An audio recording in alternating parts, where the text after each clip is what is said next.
भद्रं कर्णैभिः शृणुयाम देवाः भद्रं पश्येमाक्षभिर्यजत्राः स्थिरैरङ्गैः स्तुष्टुवागं सस्तनूभिः व्यशेम देवहितं यदायुः ॐ शान्ति शान्ति शान्तिः. Let us pray together. We offer our salutations to the all-loving being who endows all beings with consciousness. We meditate on the Lord, who is the origin of the universe. Lord, thou abidest in all. Thou art all. Thou assumest all forms. Thou art the origin and goal of all. Thou art the self of all. Thou art existence, knowledge, and bliss. Salutations unto thee. May the world be peaceful. May the wicked become gentle. May all creatures think of mutual welfare. May their minds be occupied with what is spiritual and abiding.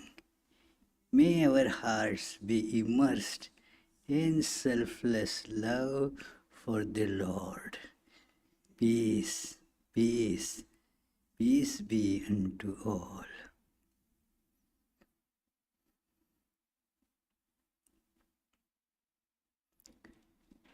Let us concentrate on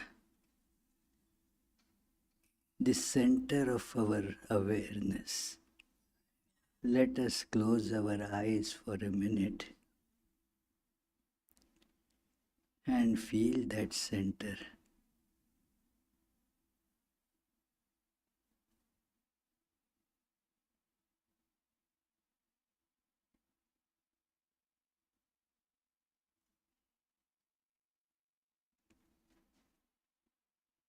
Let us think of it as a luminous point.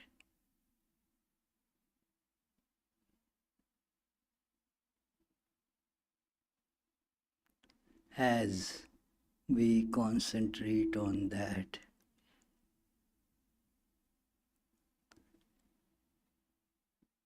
each of us can feel it increases in its luminous and existence, intensity, and it extends and expands as well.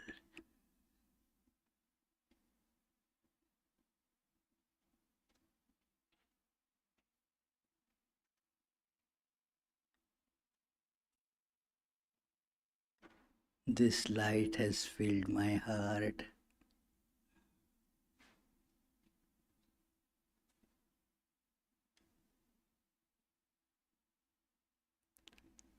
Has filled my whole being.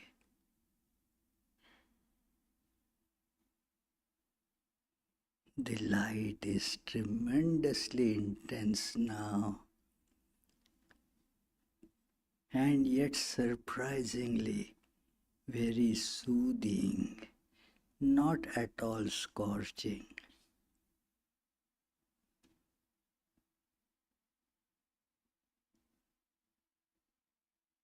I see I am made of this light.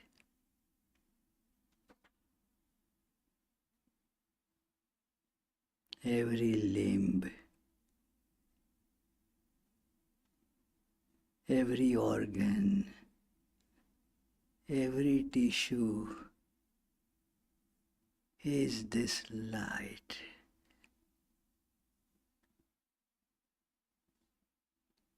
Just as in a wax statue, all organs,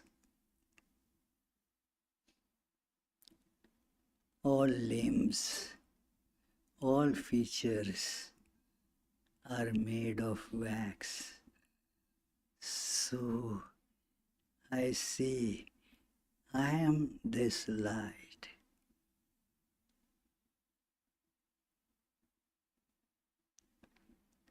And lo and behold, as I see myself as this light, this whole universe is pervaded with the same one without second, intense, luminous existence.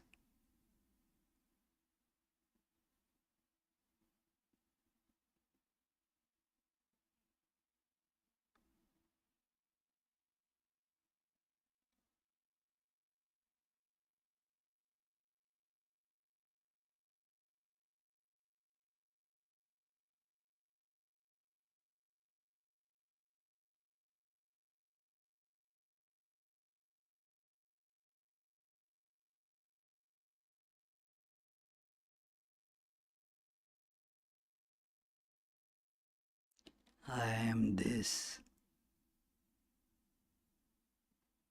one without second, all pervading, one without second.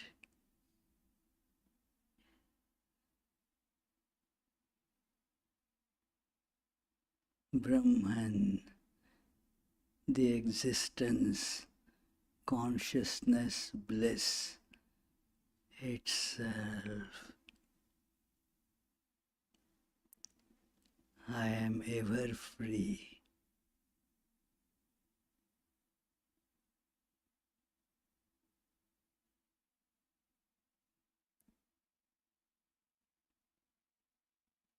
I am eternal. I have no needs.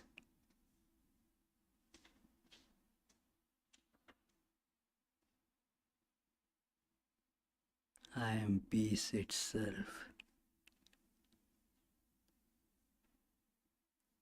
Peace, peace, peace.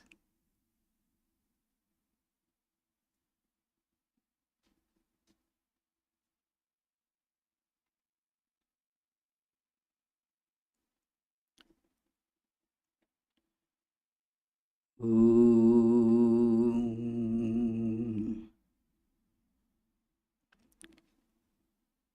आत्मा में शुद्ध्यन्तां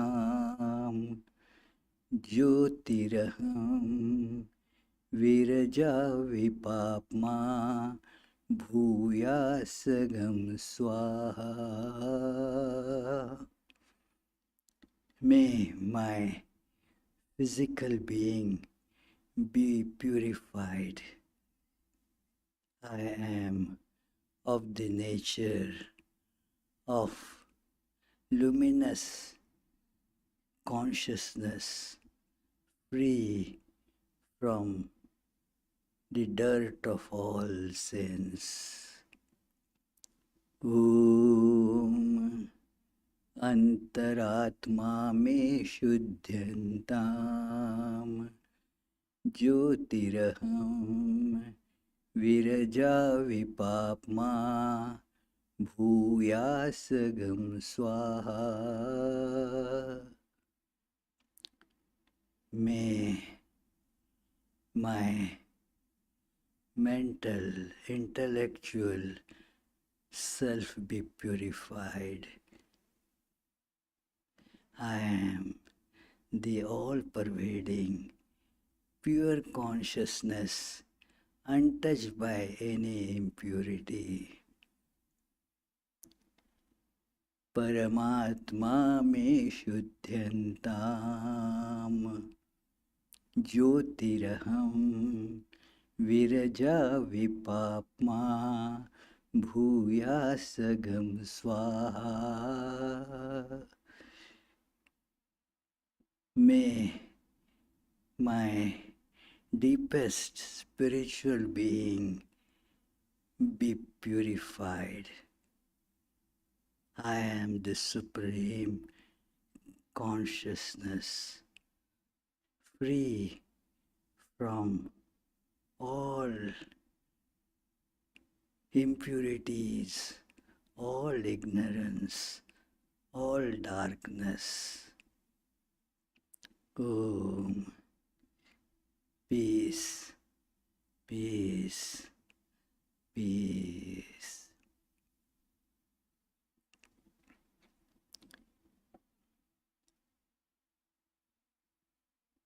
Before we start our discussion of today's topic, I have a sad announcement to make.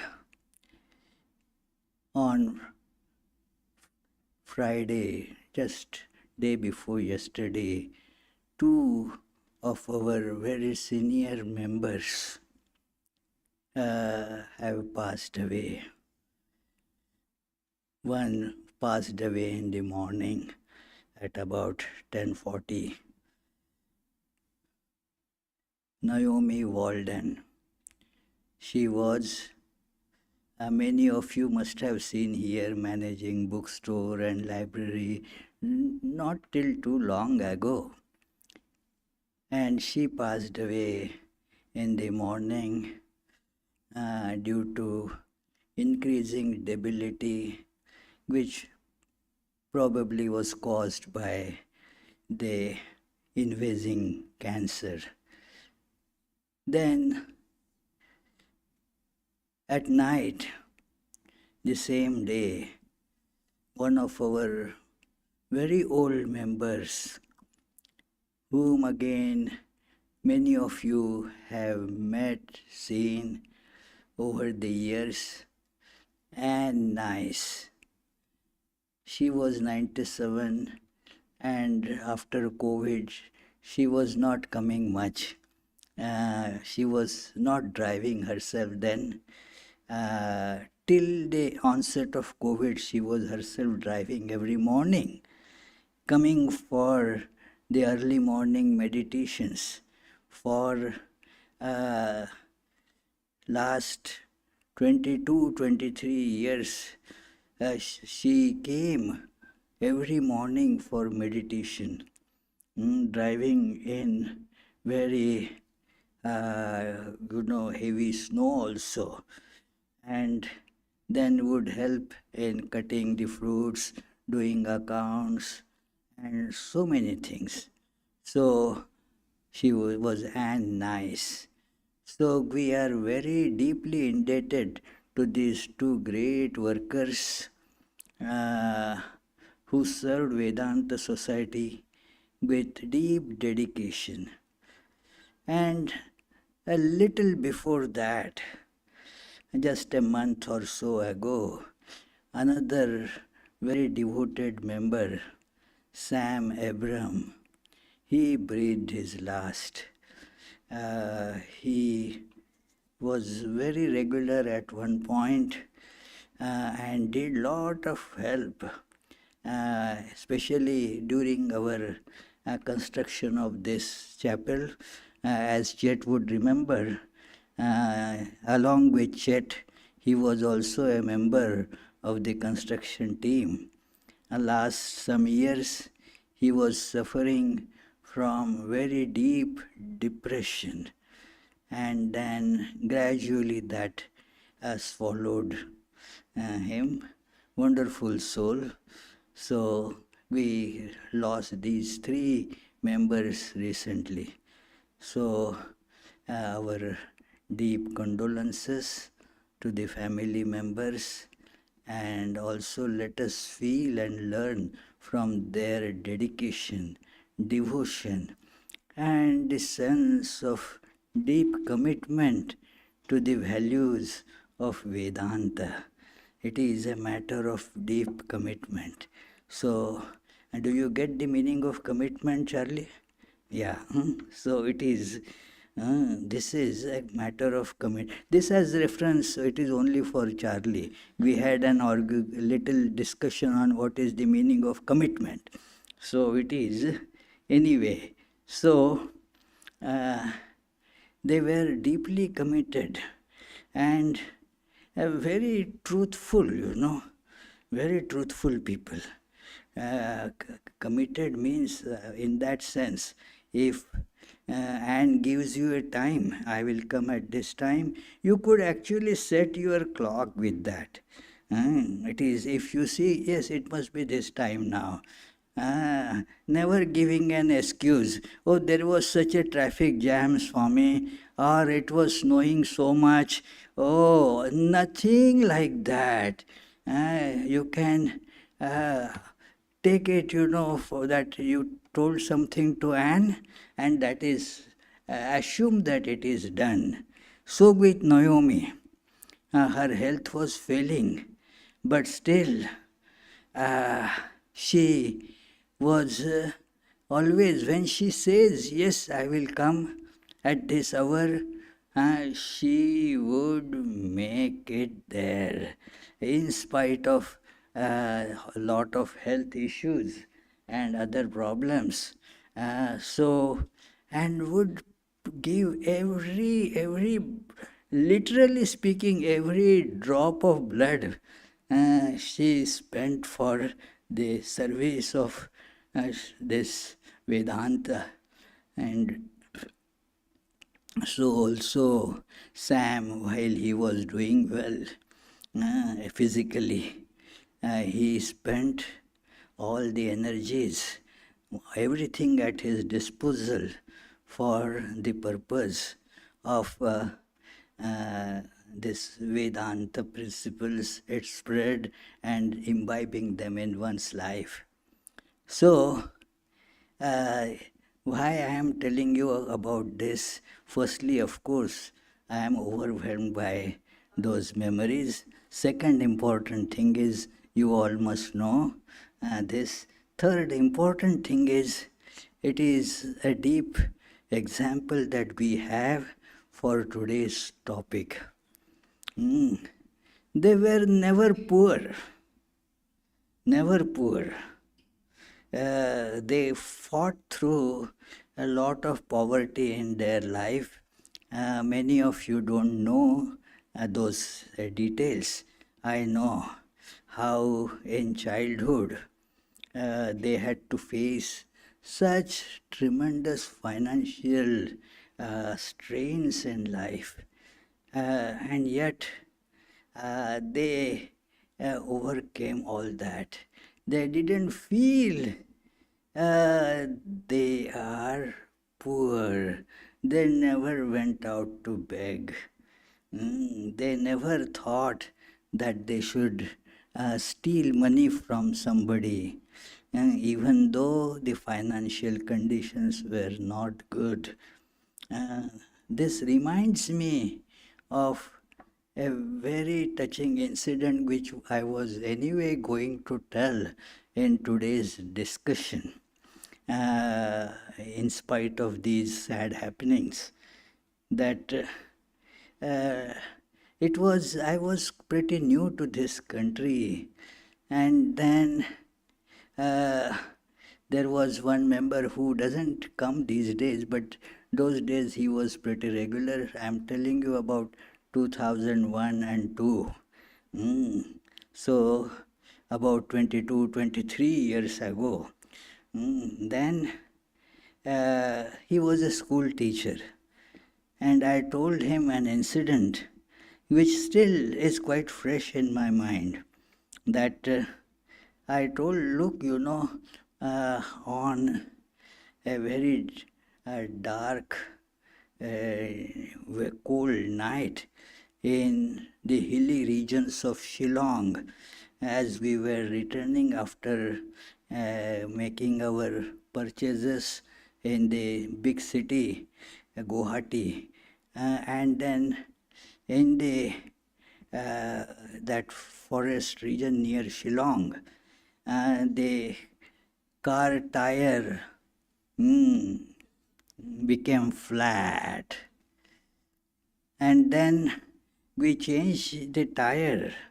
But the problem was, should we be going with that tire to such a distance? It seems that it not be a wise idea. So we started looking for some repair shop. It was around 10 p.m. It was dark. Those were the days of terrorist insurgency in that region. The shutters of all shops would come down as it becomes dark. And so we could not see any door open nearby. So as we were driving slowly to see if we can find anything, I saw a tea shop open. So thought that let us refresh ourselves with a little tea, and then I went there. Our driver, myself, and one other person was there with us. And then while sipping tea, I told them the problem, that this is the problem. Do you have any solution? He said, okay, it is, let me see. And he said, there, right across, there is a small hut. There, the person who works on these flat tires lives, and I will wake him up. If he hears my voice, he will open. So he went and spoke to that guy and told us to bring the vehicle. And that man fixed the door, fixed some other things also. And now I was ready to pay whatever he asked for at such hour, in such situation. If he asks for twice or thrice the regular charges, I thought it is justified. And I was surprised that he asked only what he would have asked at any other regular time, regular hours. So I offered him more money. No, at this night for us, you came out of your sleep and then did this work for us. I want you to take more. He refused. Not only he refused, he told me the reason for his refusal. He was speaking in Hindi. I first will tell this short Hindi statement he made. हराम का पैसा हजम नहीं होता. The money that I don't earn legitimately, by putting in proper efforts, that will not get digested. So, when I told this story, that look, this poor man was so easily refusing this additional money. And then this devotee, this mathematics teacher, he was mathematics teacher at this nearby Hope High School. So then he went to another high school. Anyway, so he said, Swami, they are not poor. Those people are not poor because they were not asking for more. Who is poor? Those who keep on asking for more and more and more. They are poor. They can be billionaires.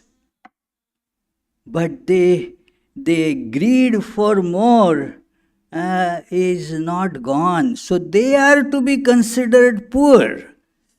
Where this man may be literally penniless, hand to mouth survival, and yet was not, according to his definition, not poor. I agreed with that definition. Correct. Who is poor? Who keeps on asking for more. I want more, not happy with what I have got. And that is the sign of poverty. A similar incident comes to the mind.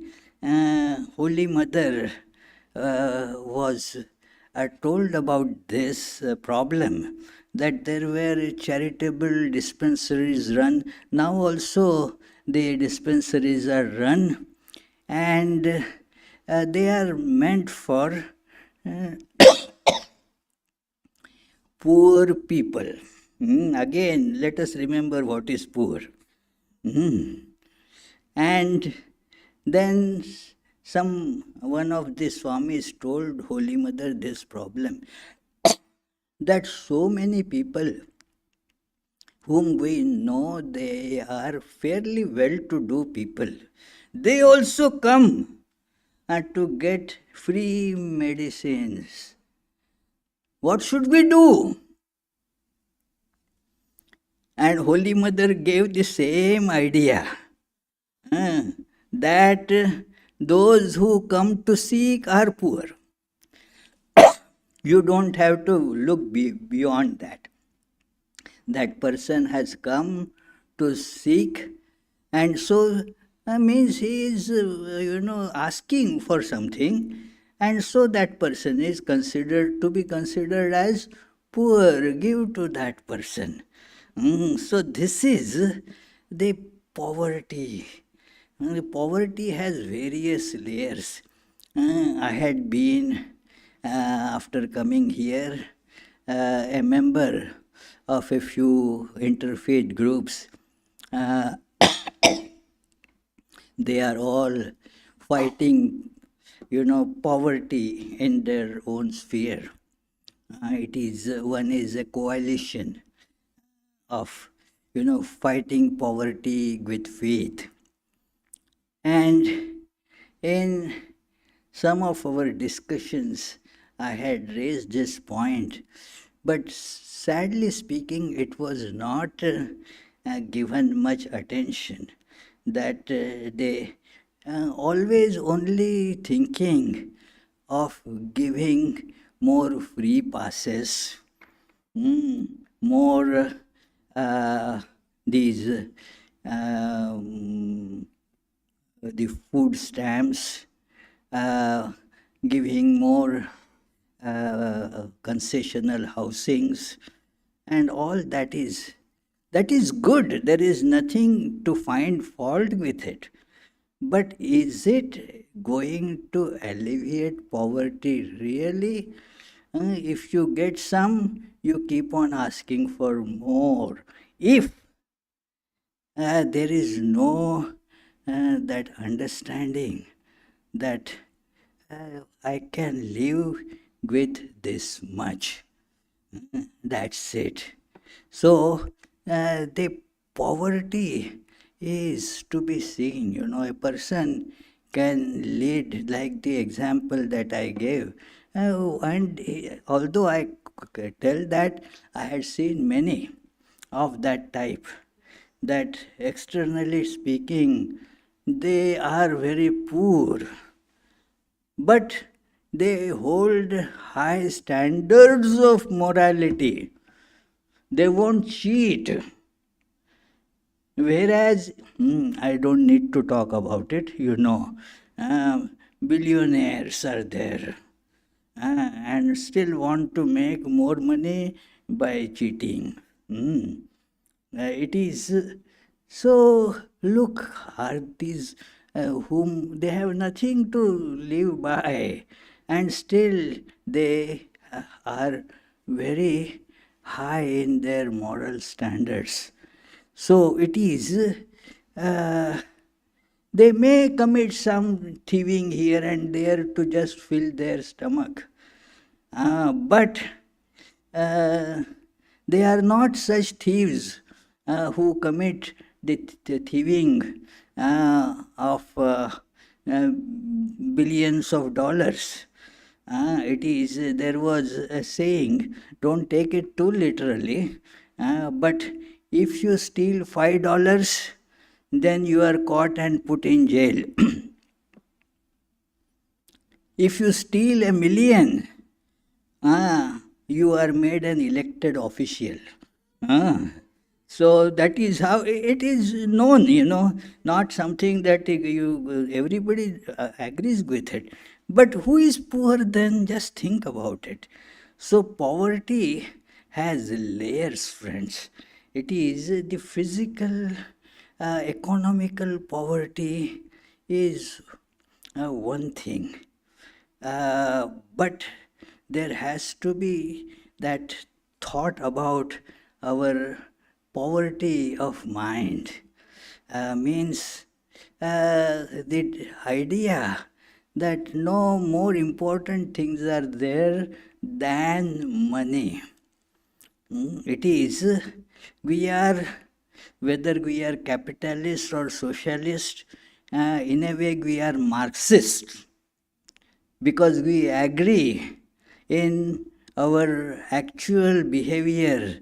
The idea of Karl Marx, who tells the money is the most primary object of possession.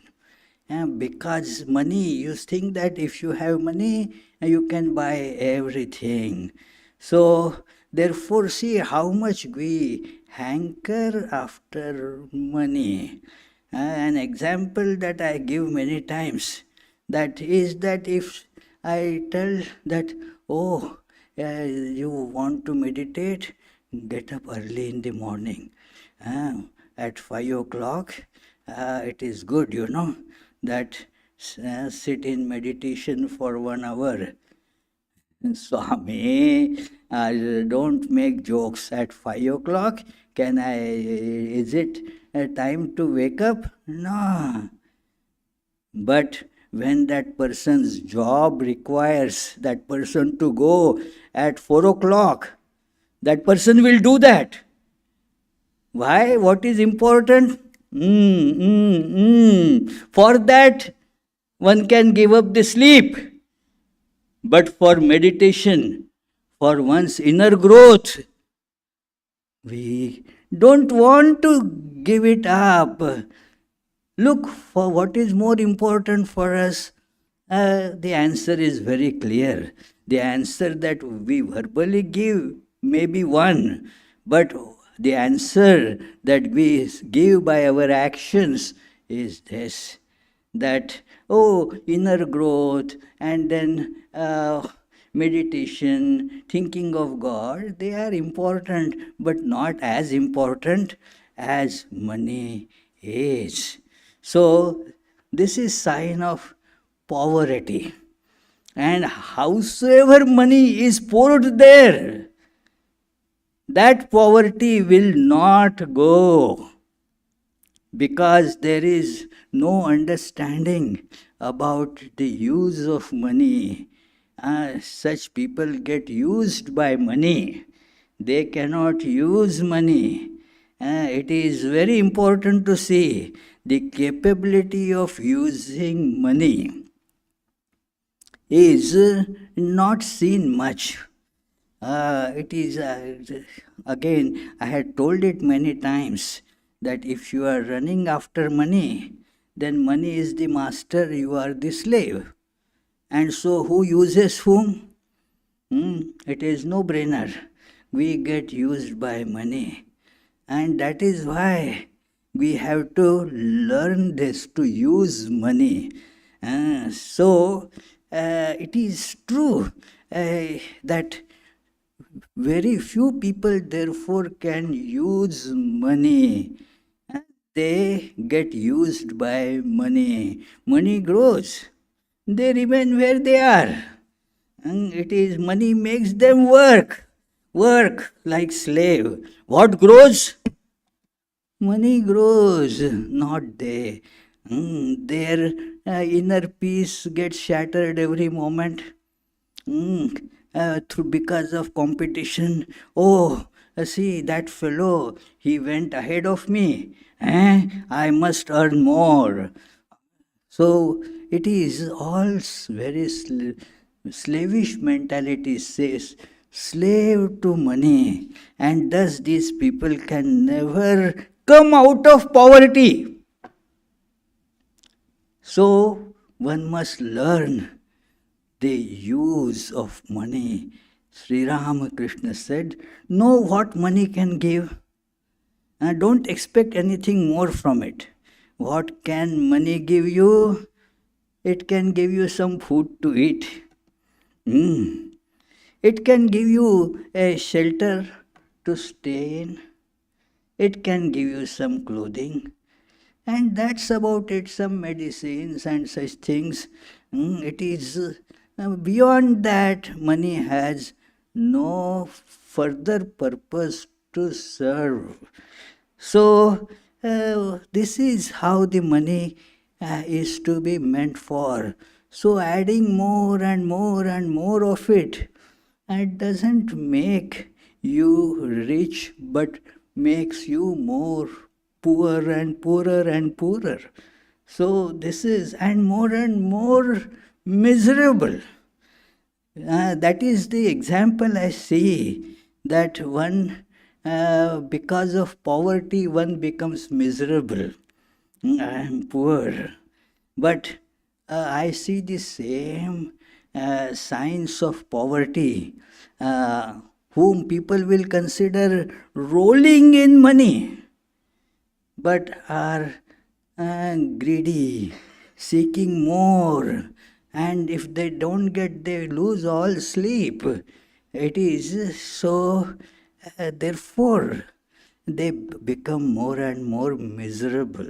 It is, let us that just recall. I am not going to tell the whole story to bore you because you all know it.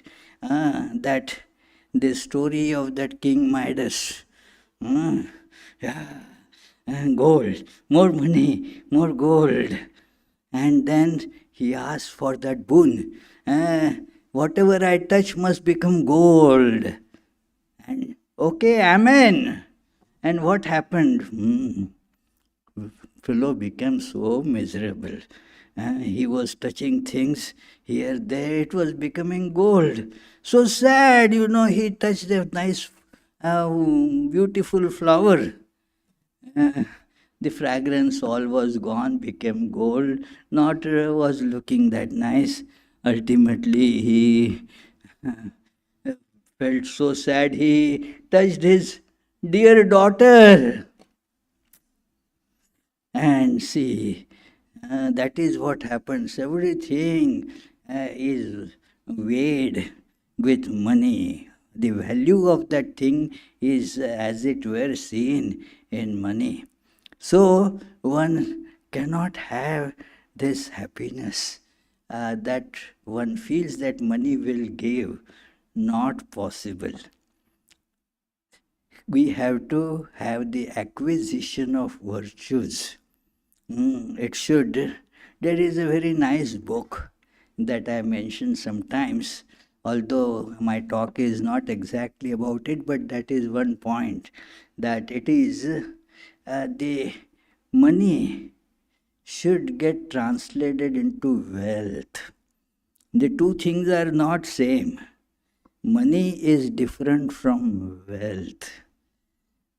Wealth is different from prosperity. That wealth should become an instrument of prosperity. And that prosperity must become an instrument of overall well being.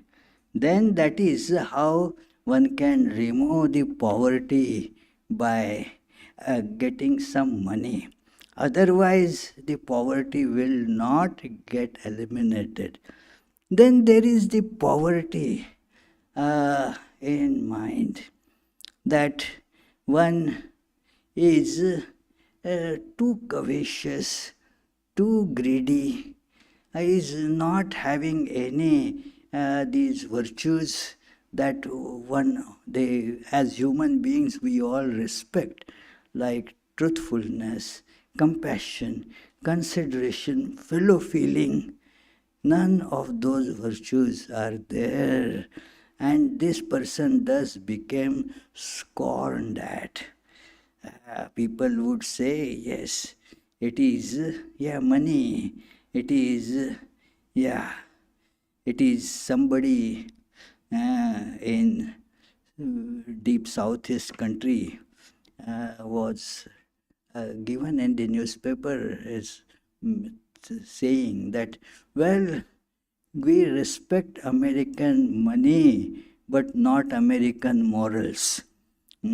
A statement to be thought about, you see, that there is, the mind does not go to acquire the moral and spiritual values. That is the next stage of building our wealth and removal of poverty. If mentally we are not cultivating virtues, then it will leave us poor in spite of a lot of physical wealth. So there should be the mental strength. I was referring to the commitment of these devotees. See how committed they had been. It is because of what? There were these ideals practiced: truthfulness, and then devotion. That the idea is to invest in that help the others. Never fell short of helping. I remember dear Naomi, in spite of her whatever retirement money she was getting, she never was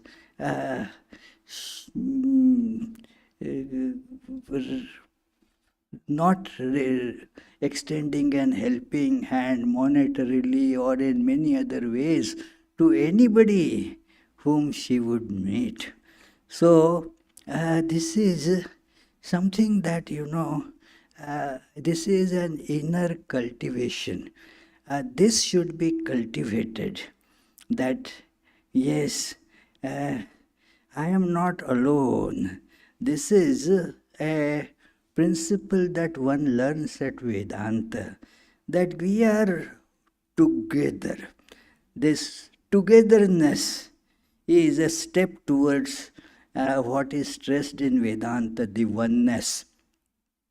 The oneness is achieved when we first strive for togetherness.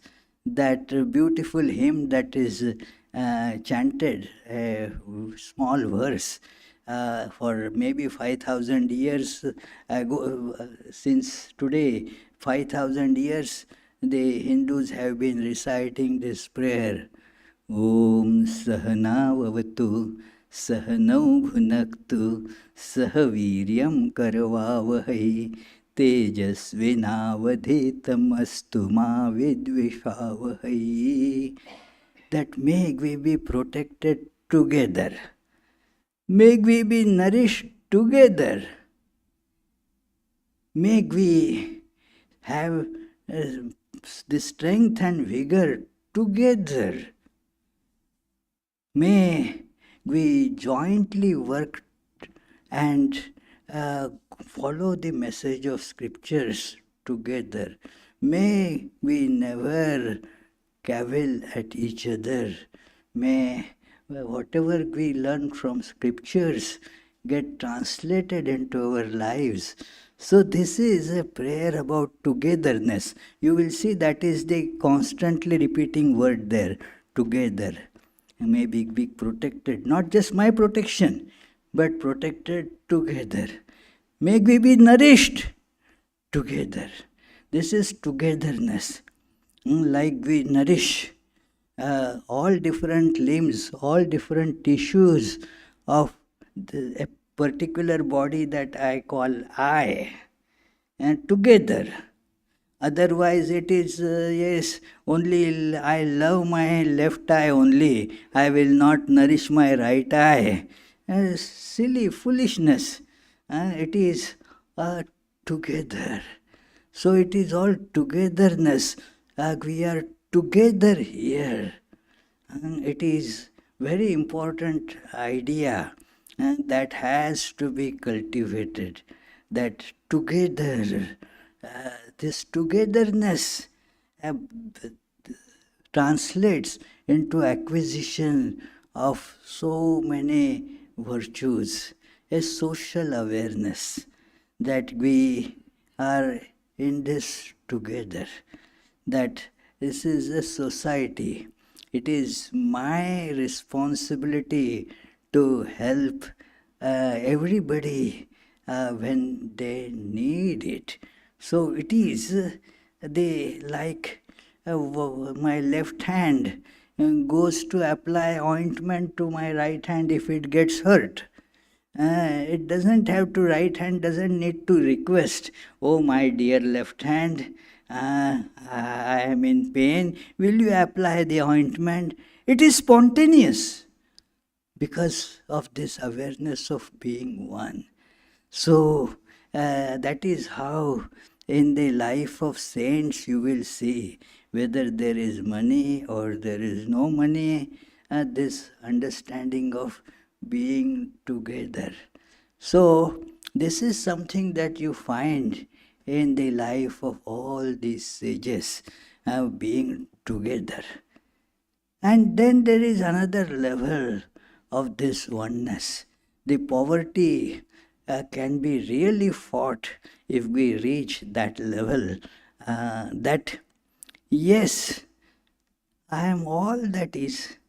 I don't need anything. I don't need anything. And that is such an important thing, which is truth, friends. The whole universe is mine. It is, I am the whole universe. What do I need? Everything I have, that's it. It is this great important awareness described in a great Sanskrit verse quoted in Mahabharata. I don't know exact source because Mahabharata gives it as a quote. So it is the story of Janaka, that a king, but he was a sage, although doing the work of a king, managing actively a kingdom. And there was some fire, and he was seen to be very calmly dealing with it, not perturbed at all. And when somebody asked, what happened? You don't seem to be perturbed. He replies, Anantam batame vittam yasya me nasti kinchana. There is some pun on the word. Ananta. Ananta means infinite, Sanskrit word. And also is name of God. Ananta, God is infinite. So my wealth is infinite. My wealth is God. And therefore, just these few houses and other things are burned. My wealth being infinite, nothing goes away from me. And in between there is a phrase, why my wealth is infinite? Yasya me nasti kinchana. Because there is nothing mine. Nothing mine. That is the practice that has to be carried on, that there is nothing mine. If I say this is mine, then my wealth gets limited by that. This is the only thing that I have. This is mine. And thus we become poor. Limitedness is poverty. I am only this much. Compared to infinite, it is after all not even a little speck. So that leaves me poor. And therefore, in our awareness, this should be that nothing is mine. And Sri Ramakrishna used to very much stress on that it is I and mine is ignorance. There is what is mine, just think of it. Is this body yours? How much control do you exercise? Can you exercise on the body? Uh, a little bit you try, that's all. Like the doctor tells me when I go for something, hold your breath. Means it is assumed that I will be able to some extent, hold my breath. Ah, that is maybe up to my wish to hold my breath to some extent. If he says hold it for 10 minutes, forget it. So it is, the lungs will burst. So anyway, so that is, to some extent I can do that. Ah, but then if the doctor says, hey, please increase the speed of your blood circulation, I don't know how to do that. It is not in my control. I say this is my body. How much control do I have over it? Nothing. Why call it my body? My spouse. What is my there? Nothing. And yet we take pride in that. My spouse. It is, hey, don't say anything to him or her. Oh, but you were saying something. No, but that is, I can say anything to my spouse. You have no right to say that. It is because this I and mine creates such a terrible bondage and this tremendous poverty. Nothing is really mine, you see. So it is when I say something is mine, you fall in the mine of poverty. So it is very important. And that takes us to this all pervading oneness of existence. I am the all pervading self. Then there is no poverty. Nothing, nobody is poor.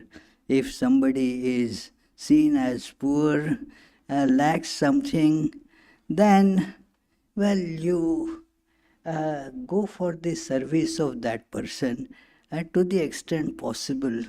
See that, well, this is all the plan of God. The God governs everything. And nobody is poor in that sense. Another story a story means a very eye-opening incident in my life. I had, as a novice, I had joined the order, and then our cook wanted to retire. He was getting old. And then he said, I am now giving up.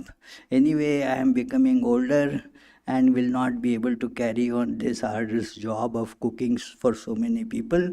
So I am leaving now. I said, and that cook detected that ego in me when I was asking this question, that is there the arrangement for you to have food? I was thinking that because our center pays him, he gets his food. What a terrible ignorance. And he said, the one who has been feeding me for so long will continue to feed me as long he wishes. And the moment he does not want to feed me anymore, who else has capacity to feed me? What an important idea, friends. That such person can never be poor, So because there is that awareness, it is, so he left quite happily, and after some years he just came to meet, same happy guy, and we requested him, hey, you used to prepare this particular thing so well. Can you prepare? He said, what? It is such a simple thing. Yes, I will prepare. So he prepared that for us. So it is, what I mean is that, look, that joy, that is there, that is the biggest wealth, and that is the sign of ultimate well being, that the person is happy. Otherwise, it is, the poverty cannot be fought only by pouring money. Swami Vivekananda says that the whole wealth of the universe, all money in the universe, will not be able to remove the lacuna of even a single small lane in the world, if the character is not built. So that is how the poverty, I do not undermine the efforts to alleviate the monetary poverty. Very good. But that is not all that should be done. It is important. But then the next layers of poverty, unless they are actually worked on, this only uh, giving money is not going to remove poverty. It will be just poverty of millionaires. There is poverty of those who are penniless, and there is poverty of the millionaires and billionaires. That is will be the only difference. So fighting of poverty is is to be done at all levels. One has to be giving them, in addition to the physical help, the help that to build up the virtues, build the self-confidence. That is so important a tool. Yes, the God is in me. Remember that Swami Vivekananda's great letter to his brother monks. He had placed them so many means, so many that projects, the service projects have to be taken up for the betterment, upliftment of the people. And they said, but Swami, where is the money? You can read that in his letters. He said, what do you mean? Where is the money? If you want money, money will come. And he makes a very plain, simple statement that nobody can challenge. He says, have you ever seen money making man? It is the man who makes money. Money never makes man. So, if I need money, the money will come. Money will come. Because I am the maker of money. Money does not make me. If I go after money, I will be the slave. And so, this is let us not put the cart before the horse.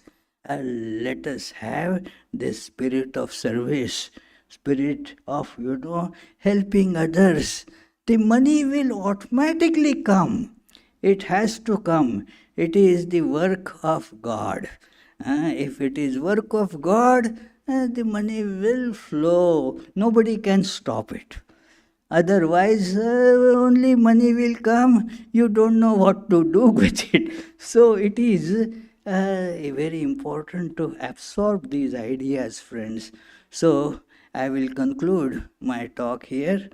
This was the last day of our regular session.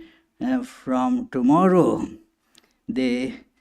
our summer break begins, and as per our practice over past several years, and today we shall have the annual general meeting, which will begin now. it is with all the reports and all everything made ready. It will be, I think, quite a short affair. So it is, let me begin with prayers. ॐ स्थापकाय च धर्मस्य सर्वधर्मस्वरूपिणे अवतारवरिष्ठाय रामकृष्णाय ते नमः। यथाग्नेर्दाहिका शक्ति रामकृष्णे स्थिता हि या सर्वविद्यास्वरूपां तां शारदां प्रणमाम्यहम्। नमः श्रीयतिराजाय विवेकानन्दसूरये सच्चित्सुखस्वरूपाय स्वामिने तापहारिणे।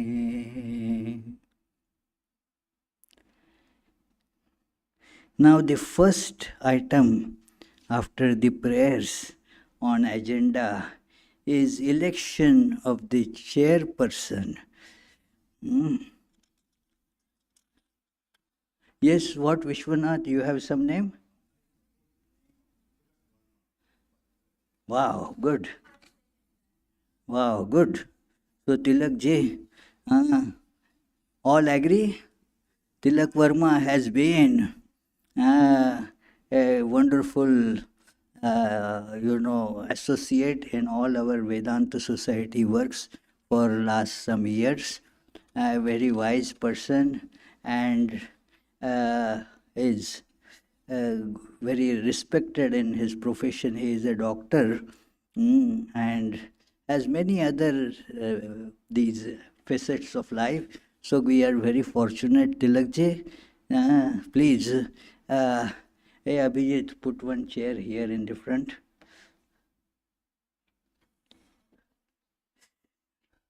The chairperson means has to be, chairman has to be, there must be a chair, isn't it? So very well, please.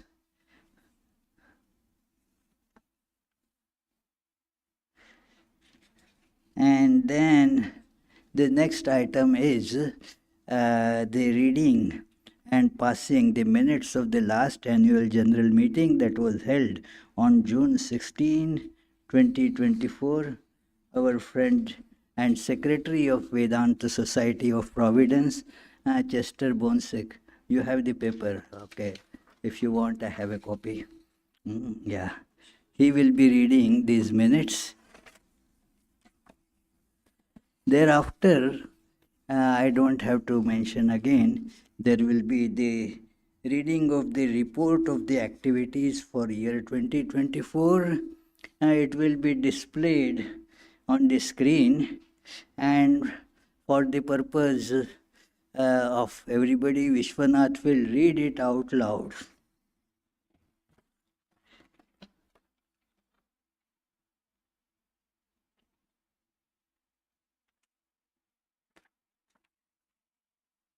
Okay, good afternoon, friends. The annual general meeting minutes from 2024 covering the year ending 2023, which was held on June 16th, 2024. Pravajika Prabhuta Pranama, was nominated as the chair for the meeting. The nomination was seconded and unanimously accepted. Swami recited the opening prayers, and then I read the meetings from the annual general meeting for the year before, and those minutes were previously accepted. Vishwanath Alagawadi narrated a chronicle review of the year's activities, which was accompanied by a PowerPoint presentation. That presentation depicted the key moments from the events of the year. The review included summaries of the daily and weekly schedules, the Sunday talks, the guest lectures, puja and worship days, symposia, retreats, concerts, holiday celebrations, and the summer programs. The review also included a list of the events held outside the Providence Center and a list of groups who visited the Providence Center. Abhijit Sarkar then gave an update on the expansion project, which began in summer 2022. His presentation, supported with drawings and photographs, depicted many of the improvements and enhancements to the lecture hall and the work which culminated in the inauguration of the new meditation hall on June 4th, 2023.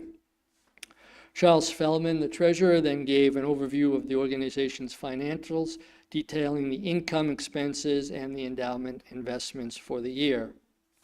Charles continued presenting the data and statistics from several social media platforms, including YouTube, Facebook, Twitter, X, LinkedIn, and others, highlighting the organization's online activities. Following the Treasurer's financial and social media reviews, Swami opened the floor for discussions and reflections on the organization's activities and participation. Swami invited the congregation to ask questions or to request more information about the presentations that they had seen. There were no questions. Charles did submit one suggestion to be added to this year's report. Swami then reflected on the significant efforts and contributions made through the year, expressing gratitude to volunteers, contractors, architects, carpenters, and to all those who played a role in the organization's activities and success. Swami also reminded the group that every annual general meeting also serves as a renewed call for greater participation from volunteers and the need for new volunteers to join, as volunteers play an essential role in the organization's work. With deep appreciation, Swami remarked, quote, "My heartfelt thanks to everybody who contributed. They worked really tirelessly on our volunteers. They work so hard it is difficult to say how much their contribution is in all of these things that go on," end quote. To conclude the meeting, Swami invited the chairperson, Pravrajika Prabhuta Pranam, to deliver a few words as the presidential address, and she concluded with a chant and a prayer, which formally concluded the annual general meeting. We'll now hear from Vishwanath, I guess is the next order of the meeting.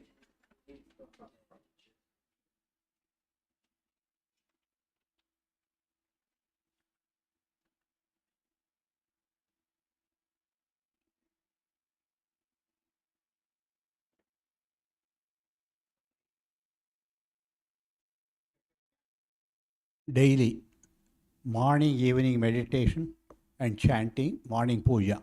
Weekly, Tuesday and Friday study classes and guided meditation. Saturday Karma Yoga and guided meditation. Sunday services and soup supper. Monthly, day-long meditation. Annual activities, worships, birth anniversary celebrations, summer programs. Non-periodic activities, spiritual retreats, concerts, outreach lectures within and outside Rhode Island. Accounts figures, web and social media usage figures. Morning schedules, 5:30 to 6:45 a.m., Mangalarati, followed by meditation. 6:45 to 7 a.m., chanting, short reading from complete works of Swami Vivekananda. 7 to 7:25 a.m., daily puja. Evening schedule, 7 to 7:20 p.m., Aarti singing and a short reading. Books read were Meditation and Spiritual Life by Swami Yatishwarananda, and on Saturday from Sri Sharda Devi the Great Wonder. 7:20 to 8:30 p.m., meditation, except Sunday. Tuesday study class, 7:30 to 8:30 p.m., Yam's Chronicle, translated by Swami Nikhilananda, the Gospel of Sri Ramakrishna. 35 classes by Swami Yogatmananda from pages 118, October 16, 1882, continued, up to page 149, October 28, 1882. One guest lecture by Pravarajika Shuddhatma Prana on the Gospel of Sri Ramakrishna. One guest lecture by Abhijit Sarkar on Songs from Gospel of Sri Ramakrishna. One guest lecture by Professor Sukalyan Sengupta on Songs from Gospel of Sri Ramakrishna. Friday study class, 7:30 to 8:30 p.m. Stories from Srimad Bhagavatam. 35 classes by Swami Yogatmananda. Class 150. Diti's vows breached by Indra. To class 184, elephant gets liberated. One class by Brahmachari Adi, attaining Parabhakti through renunciation. 2 sessions were video reruns of the older lectures. Saturday events, Karma Yoga 8:30 to 11 a.m., guided meditation and prayers 11 a.m. to noon. Sunday services 5 p.m. to 6 p.m. 21 lectures by Swami Yogatmananda, 15 substitute guest lectures. Sudhir Raikar, Teresa Guerra, Peter Travisano, Pravrajika Shraddhatma Prana, Chester Bonchek, 2, Rabbi Barry Dollinger, Jitendra Pal, 2, Swami Atmagnanananda, Swami Anubhavananda, Tushar Puranik, Rajeshwari Balasubramaniam, Srikant, Sri Giriraju. Sunday services 5 to 6 p.m., 3 symposium lectures at Titi Puja celebrations. 1 Mother Kali song presentation, Swapna Rahul Ray and Abhijit Adak with commentary by Swami Yogatmananda. Universal Brotherhood Day celebration, opening songs by Peters. 6 of them, Abhijit 1, Reverend Wendy 1, Pushpan 1. After the services, Arati, followed by soup supper. Monthly events, day-long silent meditation, 12 noon to 8 p.m., usually held on the first Saturday of the month. Held every month in 2024, except summer closure. About a dozen participants on average. Special puja worship days, Kalpataru Day and Holy Mother, that is on Monday, January 1. Swami Vivekananda, Sunday, February 4. Sri Ramakrishna, Sunday, March 10th. Guru Purnima, Sunday, July 21. Sri Krishna, Sunday, August 25. Durga Puja, Saturday, October 12. Holy Mother, Sunday, December 22.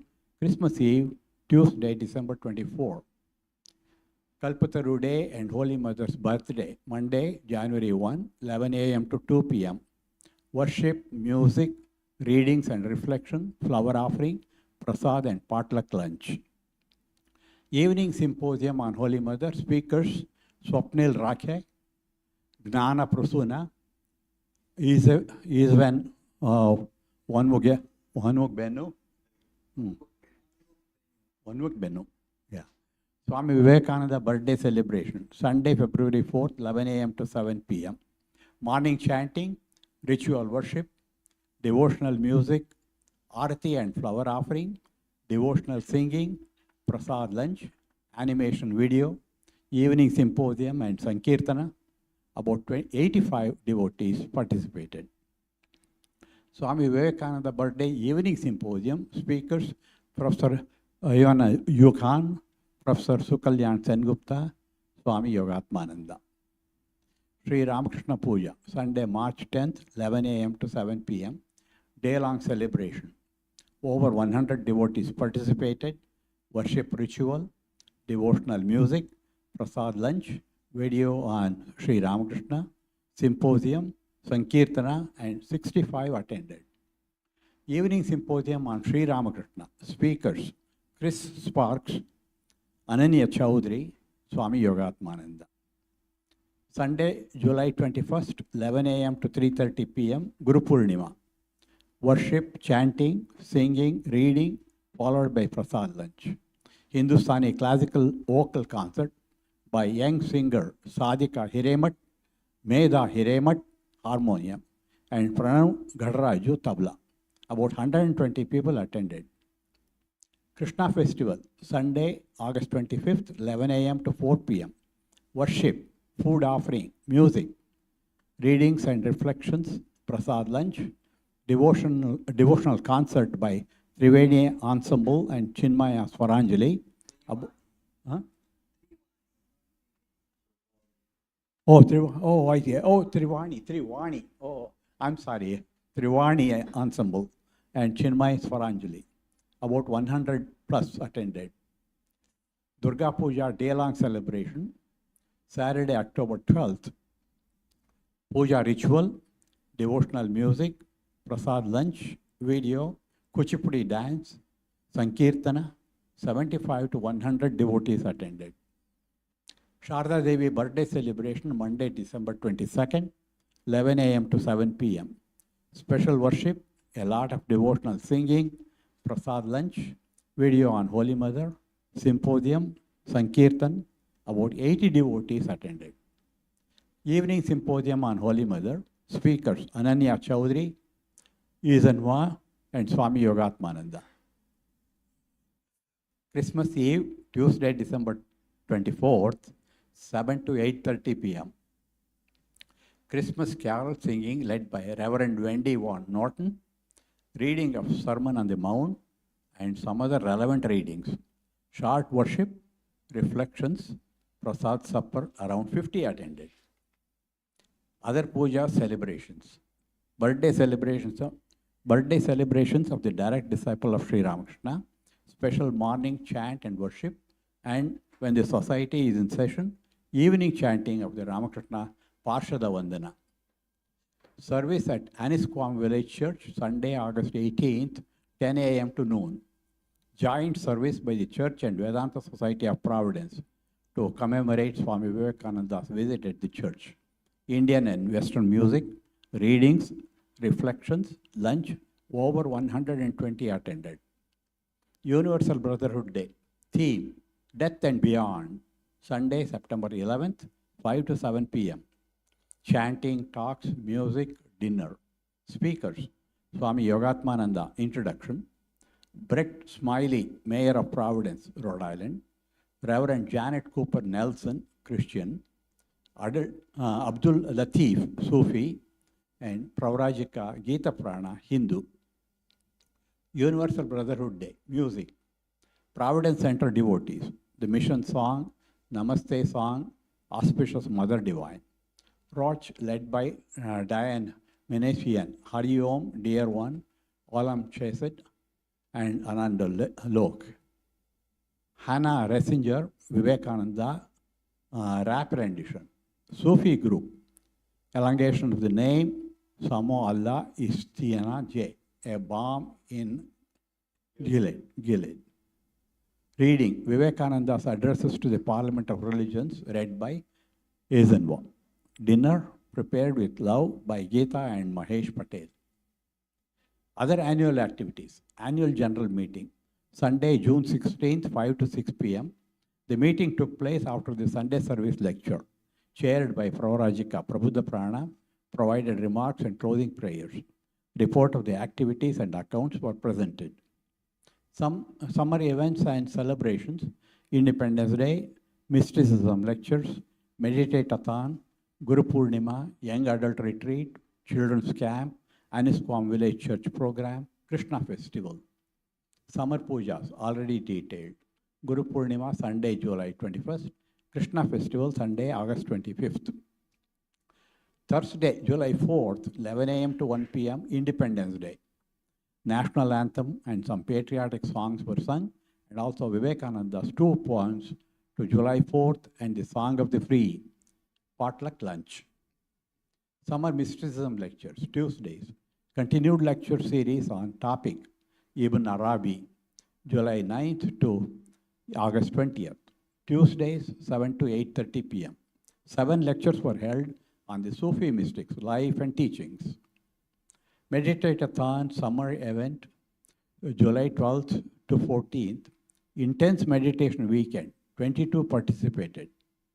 Young adult residential retreat, July 26th to July 28th, summer. 27 young adults participated. Theme, Law of Karma. Prayer, meditation, classes, and group discussions. Q&A and participant presentation.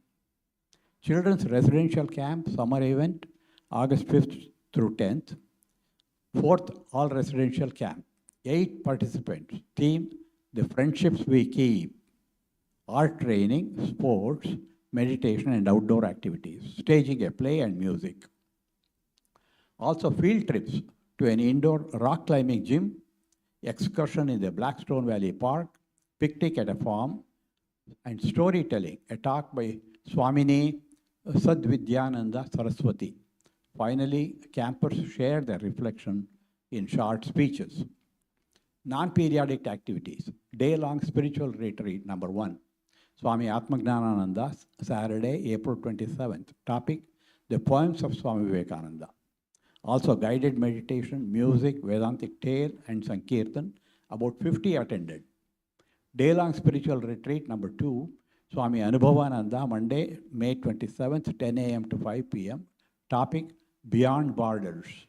24 attended. Day-long spiritual retreat number 3, Pravrajika Gita Purana, Saturday, September 7th, 10 a.m. to 5 p.m. Topic, Hidden in the Plain Sight. 32 attended. Day-long spiritual retreat number 4, Swami Sarupriyananda, Saturday, November 9th, 9:30 a.m. to 6 p.m. Topic, first 2 chapters of Kenopanishad. 112 attended. Record number for a retreat in Providence. Hindustani classical music on saxophone, number 1, Sunday, March 24th, 6:30 to 8 p.m. by Phil Scarf, accompanied on tabla by Pranav Gatraju. About 25 to 30 people attended. Hindustani vocal music concert, number 2, Sunday, April 28th, 6:30 to 8 p.m. by Dr. Dattatreya Velankar. About 35 people attended. Sitar Tabla Hindustani concert, number 3, Sunday, May 5th, Partha Bose on sitar and Amit Kautekar on tabla. Harmonium tabla concert, number 4, Sunday, June 2nd, 6:15 to 8 p.m. Harmonium Vinay Mishra and tabla Ashish Sengupta. 25 people attended. Indian classical vocal concert, number 5, Sunday, June 9th, 6:30 to 8 p.m. Mithili Bhaumik, vocalist, Nitin Bitta on tabla, and Shrikar Ayala Somayajulu, harmonium. Ayala Somayajulu, harmonium. Over 55 people attended. Indian Sarangi Sitar tabla concert, number 6, Sunday, July 28th, 6:15 to 9 p.m. Suhail Khan on Sarangi, Srinivasa Reddy sitar, and Ajit Acharya tabla. 35 people attended. Indian flute concert, number 7, Sunday, September 15th, 6:30 to 8 by Rupa Kulkarni, accompanied on tabla by Nitin Bitta. 35 people attended. Indian vocal concert, number 8, Sunday, September 22nd, 6:30 to 8 p.m. Pandit Amit Mukherjee, accompanied by Yogesh Karale, tabla, and Hirak Modi on harmonium. Indian classical Santur concert, number 9, Sunday, October 13th, 6:15 to 7:45 p.m. Santur by Vinay Desai and tabla Nitin Mitta. 40 attended. Indian Sarod concert, Morning Raga, number 10, Sunday, November 3, 9:30 to 11 a.m. by Pandit Pushpen De, accompanied on tabla by Nitin Mitta. 30 plus attended. Classical vocal concert, number 11, Sunday, November 10th, 6:30 to 8 p.m. by singer Kailash Hemchandra, accompanied by Rajesh Pai on tabla and Hirak Modi on harmonium. Indian classical vocal concert, number 12, Sunday, December 1, 6:30 to 8 p.m. by Shashwati Mandal with Nitin Mitta and Mosam. Swami's outreach activities. Thursday, January 4th, attended the annual Poverty Vigil at the State House, Rotunda, organized by Rhode Island Interfaith Coalition. Swami gave the concluding chant. Wednesday, January 10th through Monday, January 15th, toured Florida and Puerto Rico. Held prayer meetings with devotees at Orlando and Miami in Florida, and gave talks and retreats and personal counseling in Puerto Rico.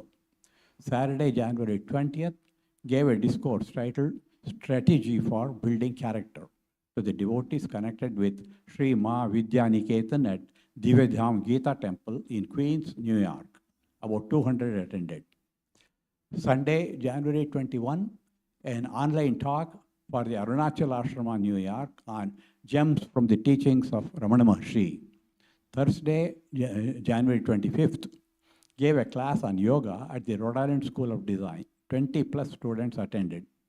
Wednesday, January 31st, attended the funeral service at Windsor, Connecticut for Lakshman Thakur, a close devotee who suddenly passed away on Sunday, January 28th. Monday, February 12th, gave 6 classes at the La Salle Academy to the high school seniors about basic Hinduism. Friday, February 16th through Monday, February 19th, traveled to Houston and Austin, Texas, gave lectures on Friday and Sunday evenings in Houston, and conducted a retreat on Saturday and Sunday, 6 classes in Austin on Kathopanishad. Wednesday, February 21st, addressed the World Religions class at Salve Regina University, about 30 attended. Sunday, February 25th, attended the memorial meeting at Storrs, Connecticut for Professor Lakshman Thakur, the president of the Vedanta Society of Connecticut. 60 plus attended. Tuesday, February 27th, attended and addressed the Brown Religious Affiliates meeting. Saturday, March 2nd through Monday, March 4th, Atlanta and Augusta, Georgia, conducted a retreat in Vedanta Center of Atlanta on non-duality in Christianity. About 30 attended. Gave a lecture on March 4th on renunciation as taught by Sri Ramakrishna. Then spoke at the Augusta Hindu Temple on Bhakti, philosophy, psychology, and practice. 60 plus attended. Tuesday, March 5th, spoke at the Interfaith meeting to prevent gun violence. Wednesday, March 6th, gave a class on basic Hinduism at the Brown University Religious Literacy course. Saturday, March 30th, gave a talk at the Bangladeshi Hindu Temple in Queens. Swami's outreach activities continued. Tuesday, April 23rd, returned from a 25-day tour of Argentina and Brazil. Sunday, April 28th, conducted the Vedanta Society of Connecticut monthly meeting at Storrs, Connecticut. Tuesday, April 30th, addressed about 25 Brown University students on Indian culture and philosophy and answered their questions. Thursday, May 2nd, participated in the National Prayer Day event at the City Hall. Friday, May 24th through Monday, May 27th, visited Calgary, Alberta in Canada. Gave a retreat Saturday and Sunday at the Vedanta Society of Calgary. The topic was the 15th chapter of Bhagavad Gita. 30 to 40 devotees attended. Gave a special children's class on Sunday afternoon, also additional lectures on both evenings. Thursday, June 20th through Monday 12th, traveled to Detroit, Michigan, spoke at the University of Michigan, Ann Arbor, on Let's Be Practical. Gave a retreat at the Ganges Vedanta retreat on Bodhicharya Avatara. Sunday lecture on turning the daydreaming into meditation. On Sunday evening, spoke at the Ramakrishna Ashrama in Warren, Michigan, about Sri Ramakrishna. Friday, June 28th through Tuesday, July 2nd, traveled to Pittsburgh, Pennsylvania, Washington, D.C., Pennsylvania, and New Jersey. Gave a retreat at Ramakrishna Vedanta Ashrama, Pittsburgh, on Dattatreya's 24 Gurus, on Friday, Saturday, and Sunday. Also a children's class. Then traveled to the Washington, D.C. Center and gave a talk on Sunday evening and also on Monday evening. He visited many devotees in Pennsylvania and New Jersey on Tuesday. Swami's outreach activities continued. Thursday, August 1 through Sunday, August 4th, traveled to Rochester, New York to participate in the annual retreat conducted by Vedanta Society of Rochester. Spoke on Narada Bhakti Sutras, while Swami Kripamayananda of Toronto taught Vivek Chudamani. Sunday, August 11th, conducted the day-long spiritual retreat of Vedanta Society of Connecticut Storrs on Yoga, Theory and Practice. 22 attended. Saturday, August 17th, day-long retreat on the breaker of worldly bondage at Monroe, New Jersey. 33 attended.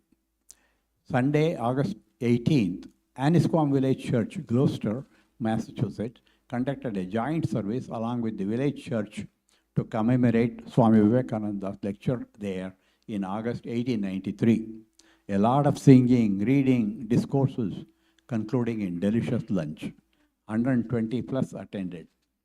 Saturday, August 31 through Sunday, September 1, gave a 1.5-day retreat on finding the being at Vivekananda Retreat, Ridgely Manor, New York. 32 attended. Sunday, September 22nd, conducted the monthly meeting of Vedanta Society of Connecticut at Storrs, Connecticut, spoke on the divine eyes based on the 11th chapter of Bhagavad Gita. 30 attended. Tuesday, September 24th, Swami gave a world religion class at the Salve Regina University at Newport, Rhode Island. Friday, September 27th through Sunday, September 29th, traveled to Greenville and Morrisville, North Carolina. Due to hurricane-related flight rescheduling, his seminar at the East Carolina University and other Friday programs had to be canceled. He gave the retreat on name on Saturday and an additional lecture on Is Free Will Really Free? Sunday morning, gave 2 lectures on Why Is There Violence? And a talk to young adults at the Hindu Temple, Greenville, North Carolina. Sunday evening, spoke at the Vedanta Center in Morrisville, North Carolina. Tuesday, October 1, participated in the Brown University Religious Affiliate meeting. Wednesday, October 9th, inaugurated Durga Puja at Boston Durga Bari and gave a short speech. Sunday, October 13th, conducted the Vedanta Society of Connecticut Durga Puja. Worship, singing, reading, dance, reflection, flower offering, and prasad lunch. 35 attended. Saturday, October 19th through Monday, October 21, traveled to the Vedanta Center of Greater Washington, D.C., gave a day-long retreat on Dakshinamurti Stotram on Saturday, a lecture on Sunday morning on becoming happy, and also gave 2 satsanga talks on Sunday and Monday evenings. Friday, October 18th, gave 6 classes to the 12th graders of the World Religions class at La Salle Academy in Providence. Tuesday, October 29th, gave a talk on meditation at the Central Falls High School, Rhode Island. About 20 plus attended. Tuesday, October 29th, annual visit on invitation to the Central Falls High School, Rhode Island, and gave a class on meditation. Swami's outreach activities continued. Thursday, November 14th and Tuesday, November 26th, gave guidance being invited by the Brown University Meditation Group held at the Manning Chapel in the university. Saturday, November 16th through Monday, November 18th, went for a tour of North Carolina, gave a day-long retreat on Ishopanishad on Saturday and a lecture on Sunday morning, both at the Vedanta Society. On Monday, gave a lecture at ECU Greenville, North Carolina, on pursuit of happiness. Sunday, November 24th, monthly satsang of Vedanta Society of Connecticut at Stores, spoke on work and renunciation, according to Bhagavad Gita. 25 attended. Sunday, December 8th, Vedanta Society of Connecticut monthly meeting at Stores, worship, singing, and talk on special glory of Bhagavad Gita. 17 attended. Saturday, December 14th through Monday, December 16th, traveled to Alabama, Huntsville, and Florence area, delivered discourses, and participated in an interfaith conference. Accounts, figures.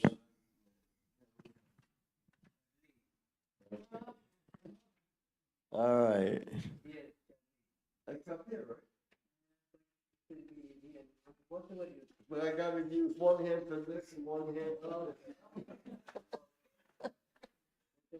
Incoming spending, January 1st, 2024 through December 31st, 2024. Category, income categories. Bookstore sales, $912.88 in 2024. Should I read 2023 too? Okay. Collection, $26,736.87. Dividends and interest, $2,541.73. Donation, $228,195.80. Investment income, total income category, no investment income, I guess. Total income categories, $258,387.28. Okay, I think I will need this.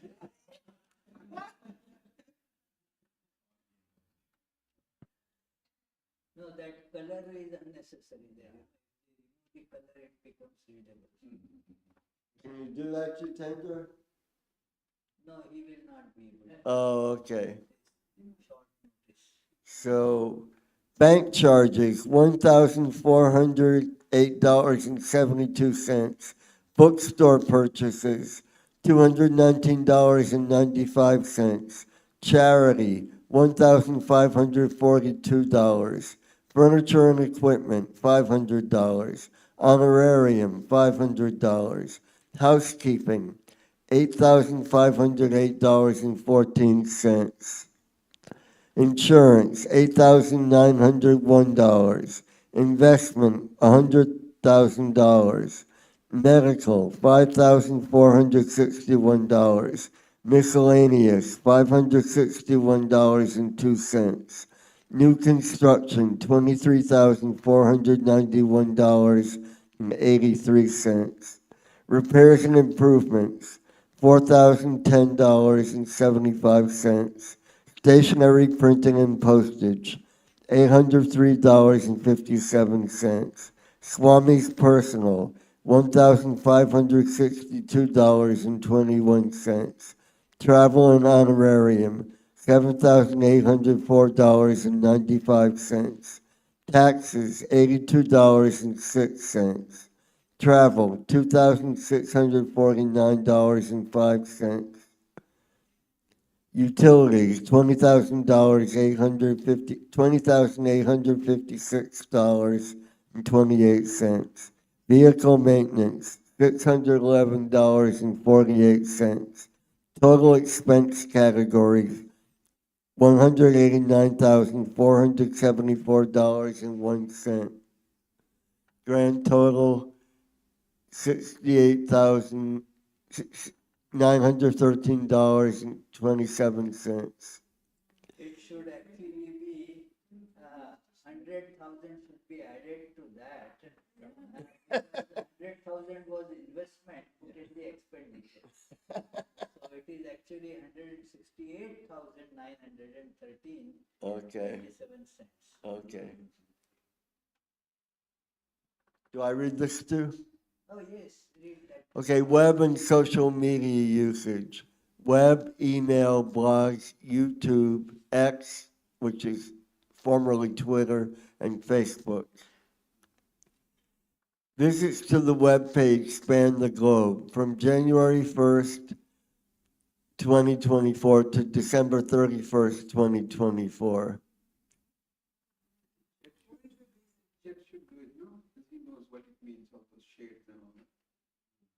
Chet, you want to read Okay. this? Yes, Jet, because they want some more explanation from you. Hello, Jet. well, when he gets here, he actually has to get here first. Is he here? Yeah.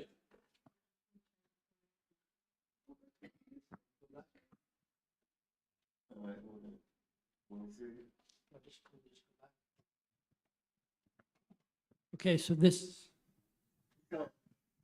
can you hear me? Okay. This is a map depicting where, across the whole globe, where all of the visitors to our website have come from. And you can see, of course, US is in the dark blue, including Alaska and Hawaii and Puerto Rico. But for every country that's shaded in blue, we've had at least one visitor from that country. So with the exception of Greenland, which if it becomes the 51st state, that'll be colored in next year. Greenland, no visitor from Greenland. No, not until it be, okay. Oops. Oops, wait a minute. All right, where's the, which one is Chet, you want to move the slide? the laser? Okay. So nothing from Cuba, Sudan, Chad, Niger, a few other small countries in Africa, nothing from North Korea, nothing from Yemen, a few of the South Pacific islands. But other than that, we've had at least one visitor from every other country filled in blue. So the next question is, now that you know where they came from, you probably want to know sort of like who is the top 10, or so we did the top 10. United States, not unexpectedly, came in first with a little over 41,000 individual unique visitors. Singapore, almost at 12,000. Now that was interesting, but Singapore, well, I researched it. So there's a Vedanta society in Singapore. They have Sarada Devi Kindergarten. They have a home for wayward boys or boys, orphaned boys, and there's a center there. So they come in very strong at number 2. So I don't know if have you been there? More than India. That one I also thought a little bit about, and I said, well, India, of course, they have Bellarmouth and some other sites directly there, so their people are probably, and they're in a different time zone, almost, 10.5 hours difference. So maybe they're going more to the local India websites, but they come in at 3. Australia and China round out the top 5. Unknown comes in at number 6. You might be wondering about that. And there are some countries where people use a VPN to get beyond their country's limits on web. So it may be some of the ones that showed up as 0 could be coming that way, but I don't know. Russian Federation comes in number 7. Canada, Germany, and the United Kingdom ran out the top 10. I thought I'd stop at 10, but I could have built this list for everybody, every country on that map, but I didn't think I'd want to take up all of your time. This is the history from January 1st to December 31st for the year. It's a time plot. And so every one of those events that Vishwanath had just listed can show up as a bubble here, and I'll just put out a couple of interesting ones for you, but again, it's late. You've had a lecture, and we've got more coming. You probably don't want to know all the details. Some of the more interesting ones, first is 2 things. There's visitors. A visitor is, you can think of it as a person, but it's actually a unique hardware address. And then there's visits. A visitor can make multiple visits in one day. So if they go away and come back a little bit later, you would have 2 visits by the same visitor, okay? Likewise, if I'm maintaining the web page and I use it on my laptop and then I go test like a registration form from my smartphone, I would be counted as 2 visitors for that day, okay? Some of the interesting things that we see here, like around here on March 7th, there's a little spike in the data. So it happened to be Ramakrishna's birth celebration on the 10th. A couple days later, we got a few extra pings on the web page. Imagine looking at the web gallery and the summaries and things like that. This shark fin here is very interesting. I have a whole chart on that if we have time. This one at the end of the year is interesting because you don't see any increase in our average number of visitors, but all of a sudden the visits are going up at 4,000, and I don't even know if that's the limit actually on that. So I'm wondering if that was a denial of service attack or somebody trying to hack the website there, because it's over and over and over, but not a corresponding increase in number of users. Whereas if you look over here around Durga Puja, we have a big spike in both the number of users and the number, and that kind of corresponds. We also see that around here at the end of August, which I think was the registration for the Rochester retreat, people getting information for that. Just working back in the time around the end of July. This was Rochester here. This was, this one is Brotherhood Day, Universal Brotherhood Day, and Pravajika Gita Prana gave the all-day retreat, so it's also registration out here. Okay, and so I can work through the whole year and tell sort of more or less what all of these pings are. The most interesting one was this shark fin looking thing here. You can go to the next one. So I kind of zoomed in on that, and I noticed all across here there's no increase in the number of visitors, but all of a sudden I started seeing this behavior. And I said, well, is this another denial of service or what's going on? I wasn't quite sure.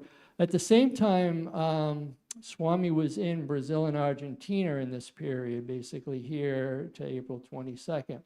So I'm wondering if a lot of our regular visitors, because he puts his itinerary on the webpage, the flights, the arrival times, the departure times, so people could just continually hit that and look to sort of follow his journey. So that would be a positive interpretation of this data.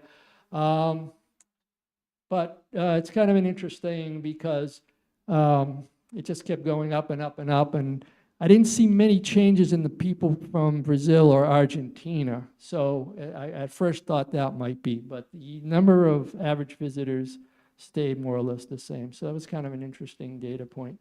All right. I did inquire about denial of service attacks in that time frame. There was some a little bit later out in here, but our activity had fallen down by then. The other interesting thing is this all of a sudden increase in unique users. And if you look at our schedule, we had a lot of concerts going on. When you get a concert, you get additional people that aren't necessarily regular, but they're checking out the performers, so they may be performers, other visitors. We had a lot of visiting lectures while Swami was in Argentina. One was the rabbi, so people from his congregation who may not be a standard visitor to our website may have been looking for information on that. So that's a little bit about the webpage, probably a lot more than you wanted to hear. So, okay, one more, Charlie. Yeah, all right, well, go ahead. And the only other thing, the MailChimp stats, because sometimes I send out the newsletters, monthly flyers, and the special announcements. We have a 45 to 50% average opening. So when we send out a newsletter or a burst out to our community, about half of the people subscribed to our newsletter opens it, which is considered a pretty good metric, actually, according to 50%. 50%.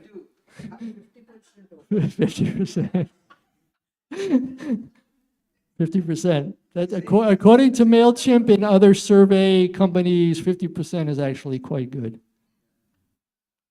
Sorry, didn't mean to end on a downer here, but I guess we'll pass this over to Charlie to do the rest of the social media.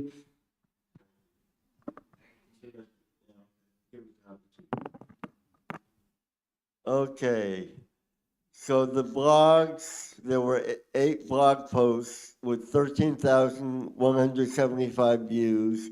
YouTube has 5,190 subscribers, 1,166 videos, and 499,334 views. X has 2,072 followers and 3,434 posts. Facebook has 8,081 followers and 7,700 likes. And LinkedIn has 1,090 followers. Thank you.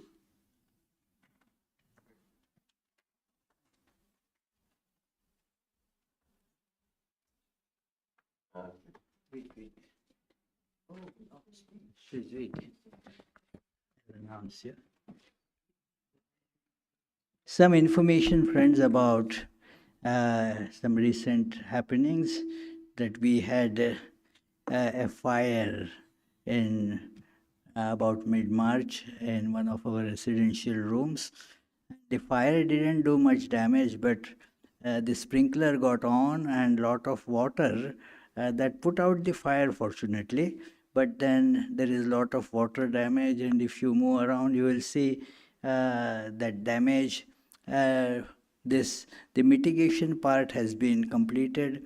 Reconstruction part is expected to start as means maybe next week itself. So that was one important thing, and that now I request the chairman of this meeting, Dr. Tilak Verma.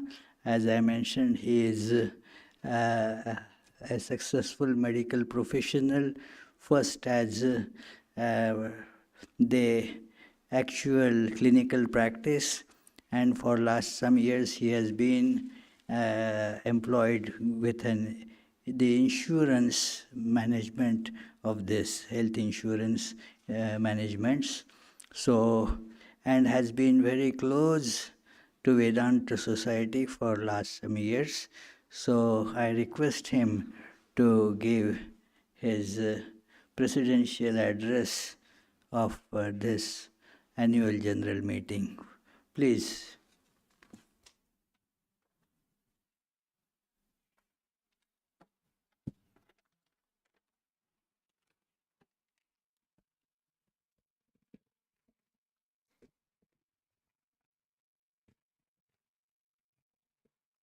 Thank you, Swamiji.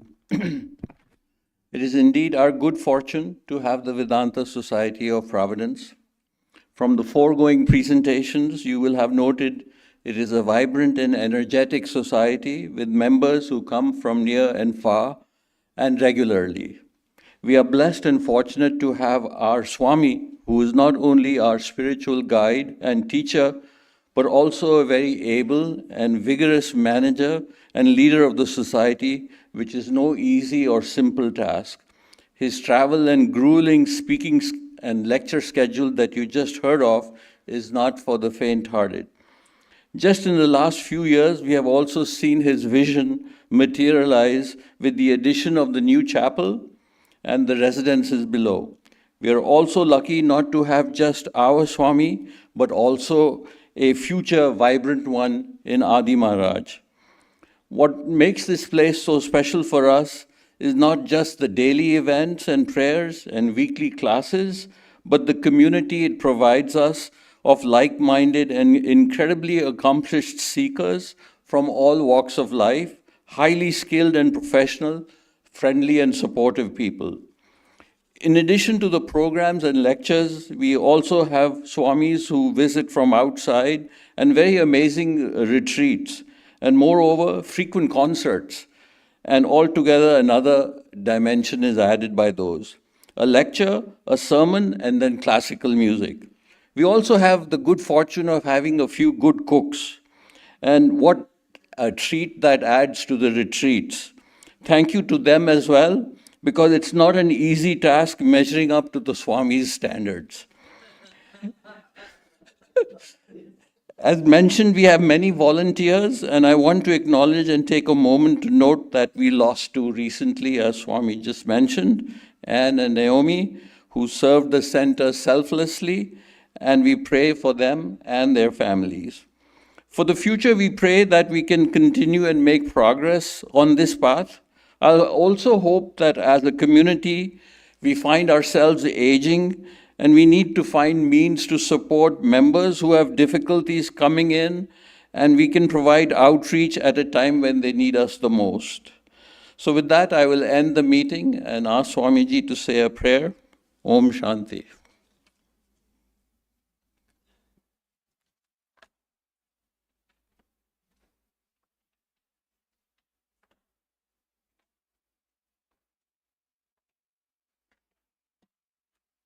Many thanks, dear Tilakji, for this chairman's address.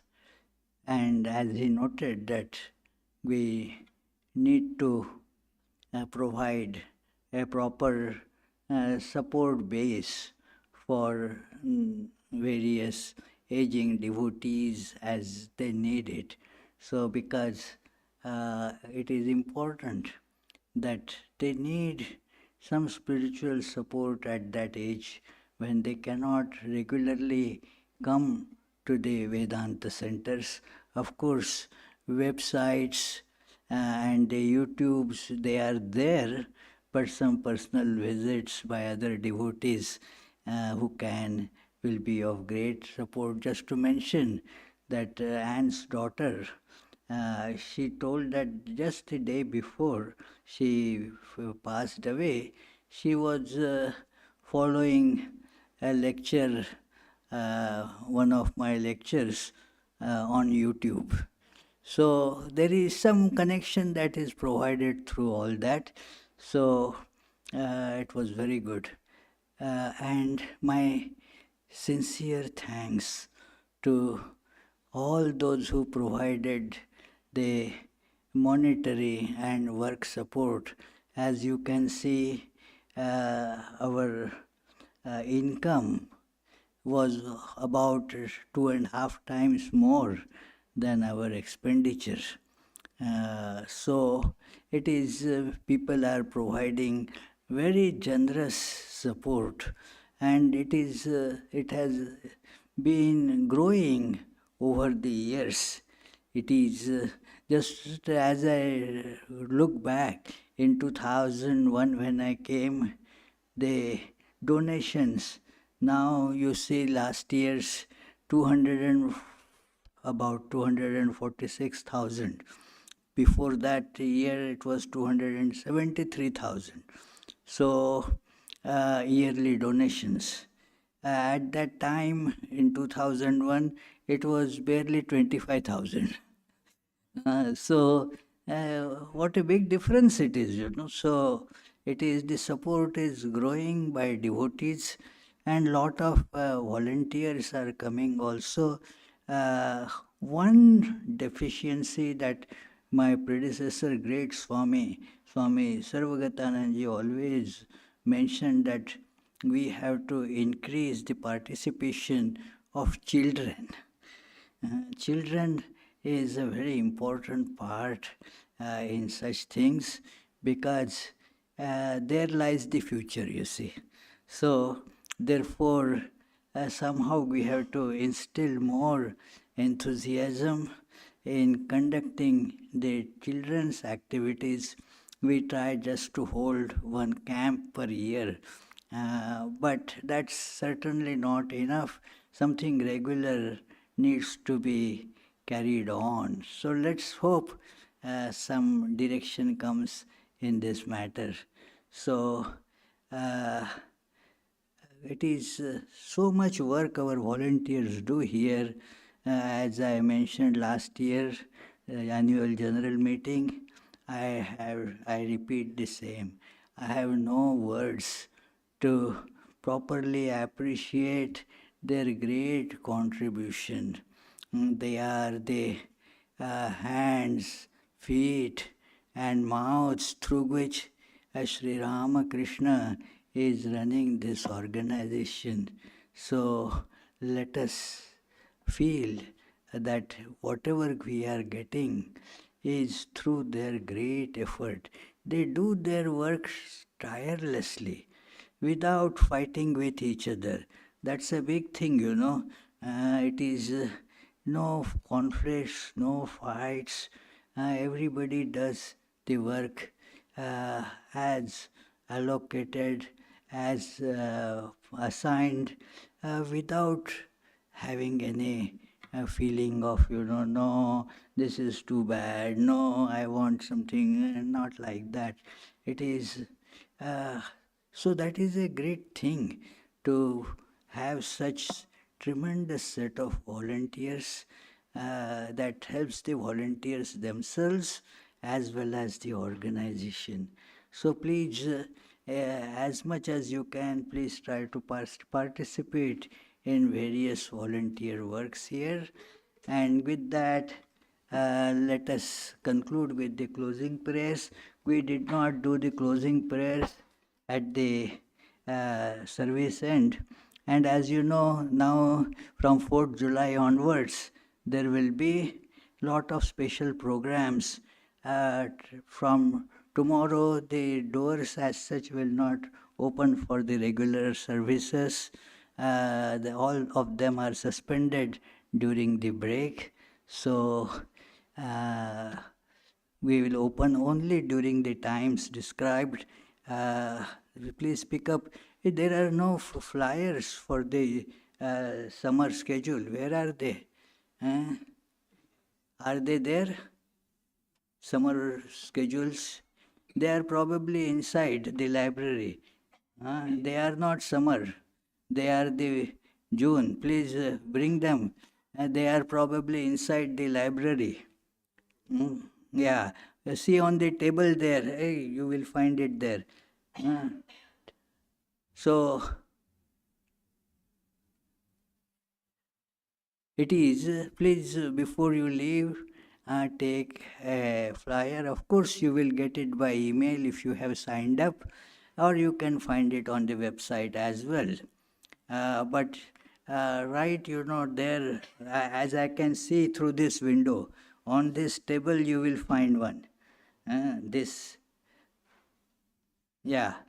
In a small paper bag you will find. They have not been put out here, or whatever have been put out, they have been picked up. Hey, these June flyers, you did not bring them out here. Huh? I had to find them, you know. Yeah. Huh.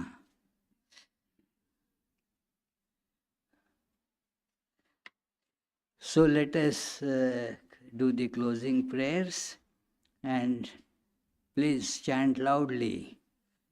May the Divine, who is Father in heaven of the Christians, Holy One of the Jewish faith, Allah of the Muslims, Buddha of the Buddhists, Tao of the Taoists, Great Spirit of the Native Americans, Ahura Mazda of the Zoroastrians, and Brahman of the Hindus, lead us from the unreal to the real, from darkness to light, from death to immortality. May the all-loving being manifest himself unto us and grant us abiding understanding and all-consuming divine love. Peace, peace, peace be unto all. Now there will be arati and then supper. Our Tilak and Sangeeta ji, they have brought some nice supper, and so please do it. So yeah, good. And thank you, Wendy.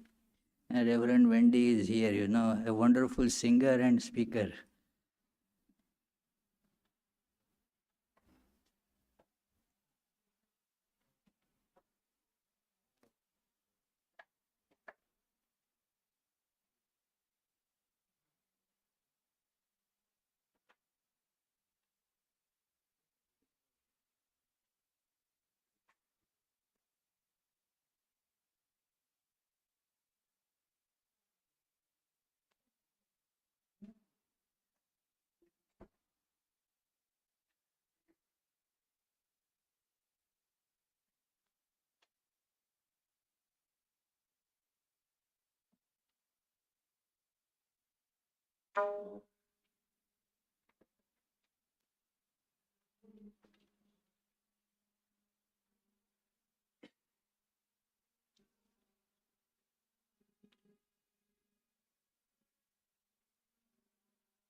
Early bondage and adored by all, we adore you too.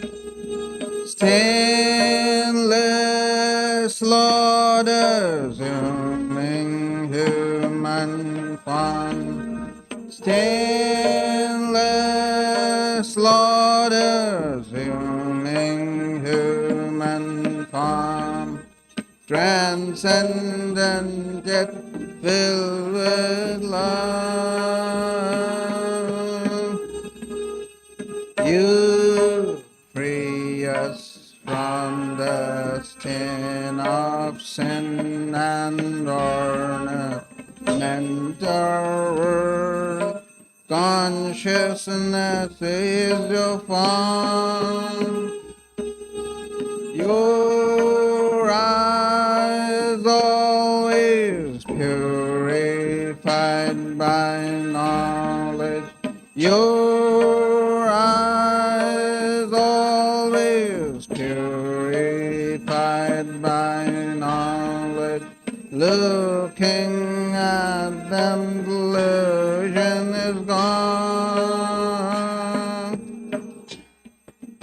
Ocean of shining love and feeling, ever inebriated in your infinite love.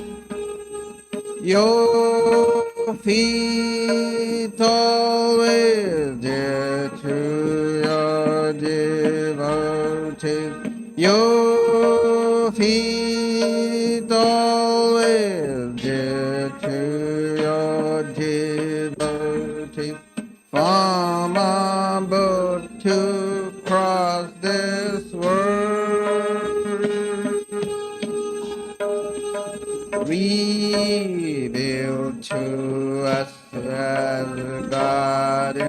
incarnate and the Lord of all things, helping us to join with you.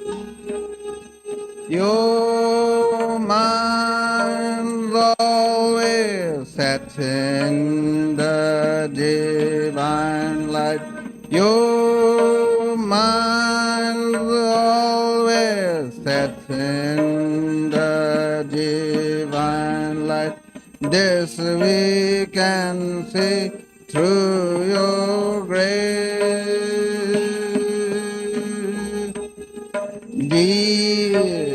Destroyer of our worldly sorrow and compassion so infinite is your word.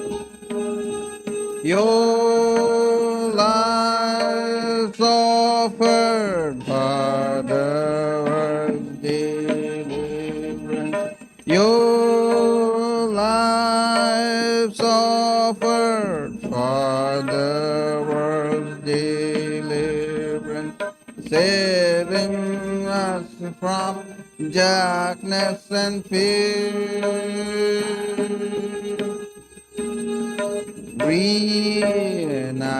Renouncer of lust and lucre, therefore you were always spurning sensual life.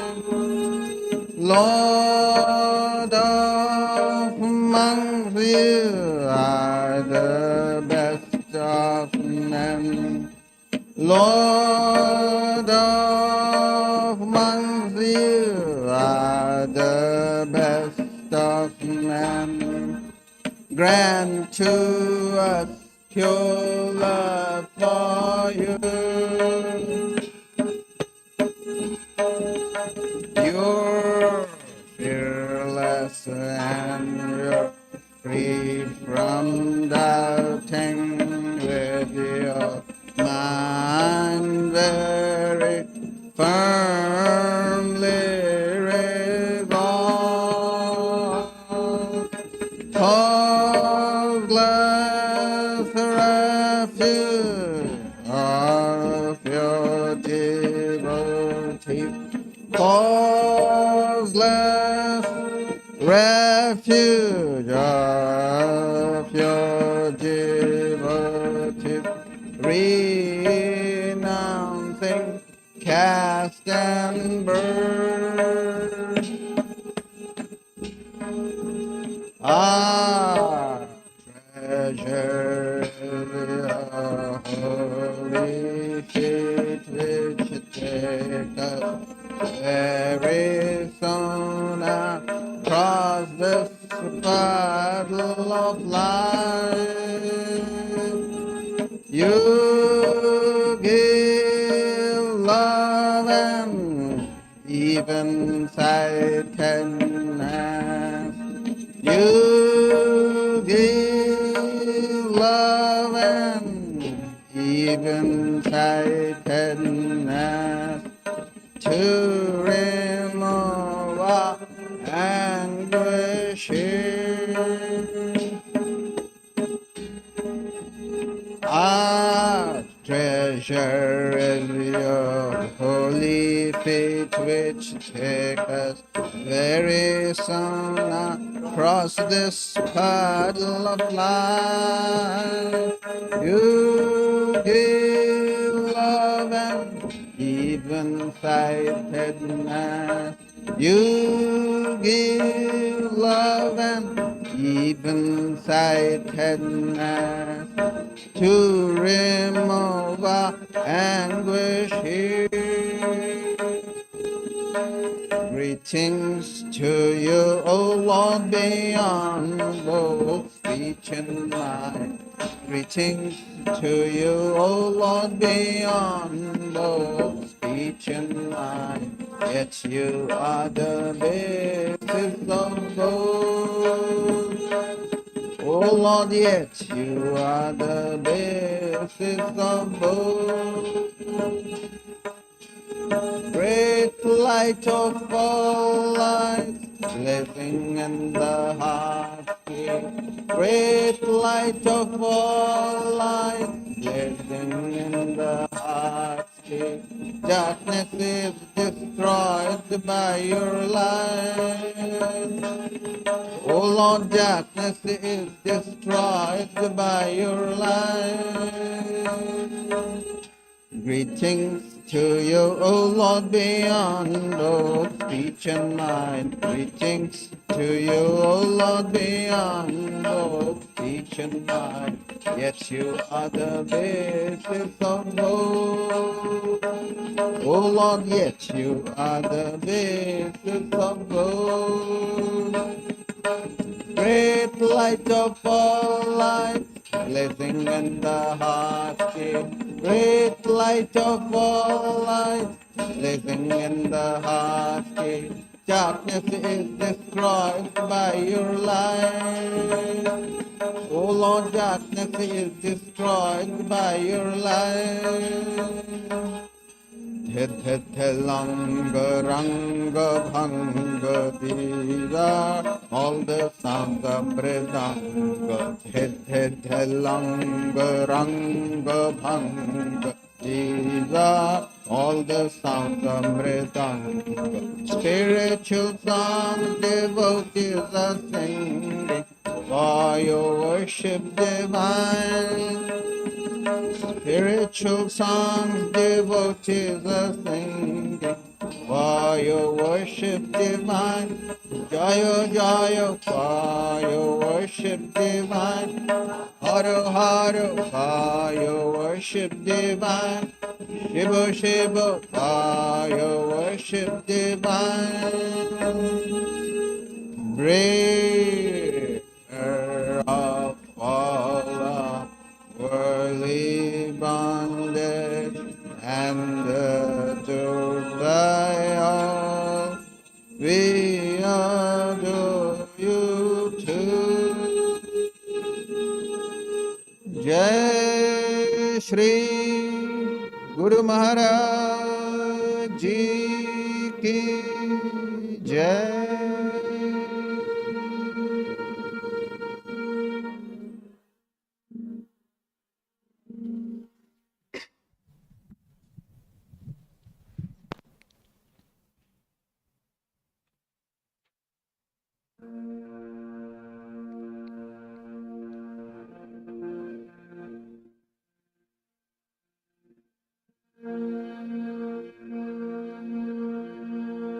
Om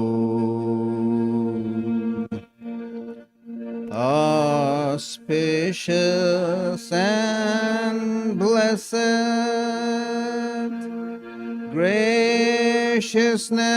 graciousness sublime,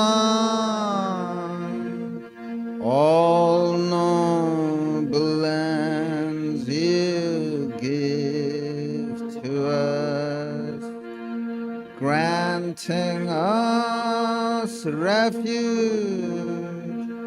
all seeing glory. O Mother Divine, our love to you. Creation, preservation, dissolution are your powers, eternal one. Nature's real basis, nature's essence. O Mother Divine, our love to you. We come seeking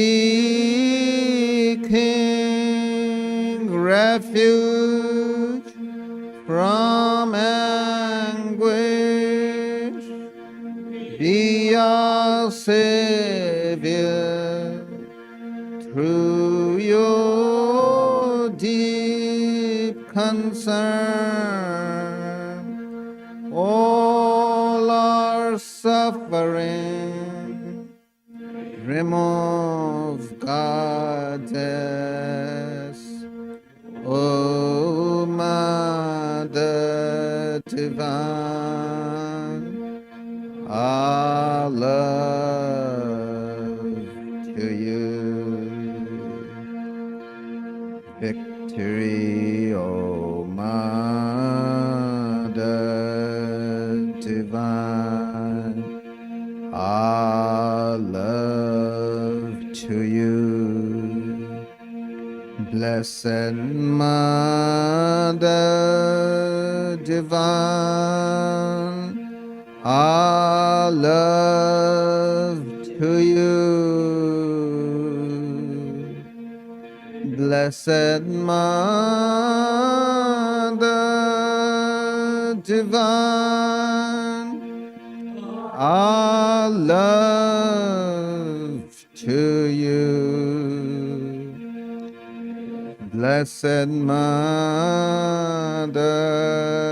Divine, our love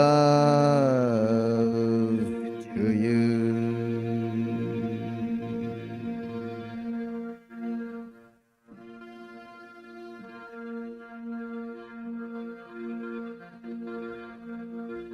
Jai Shri Ram Krishna Dev Ki Jai. Jai Shri Sarda Devi Ki Jai. Jai Shri Swami Vivekananda Ki Jai. Jai Shri Buddhadev Ki Jai. Jai Shri Jesus Christ Ki Jai.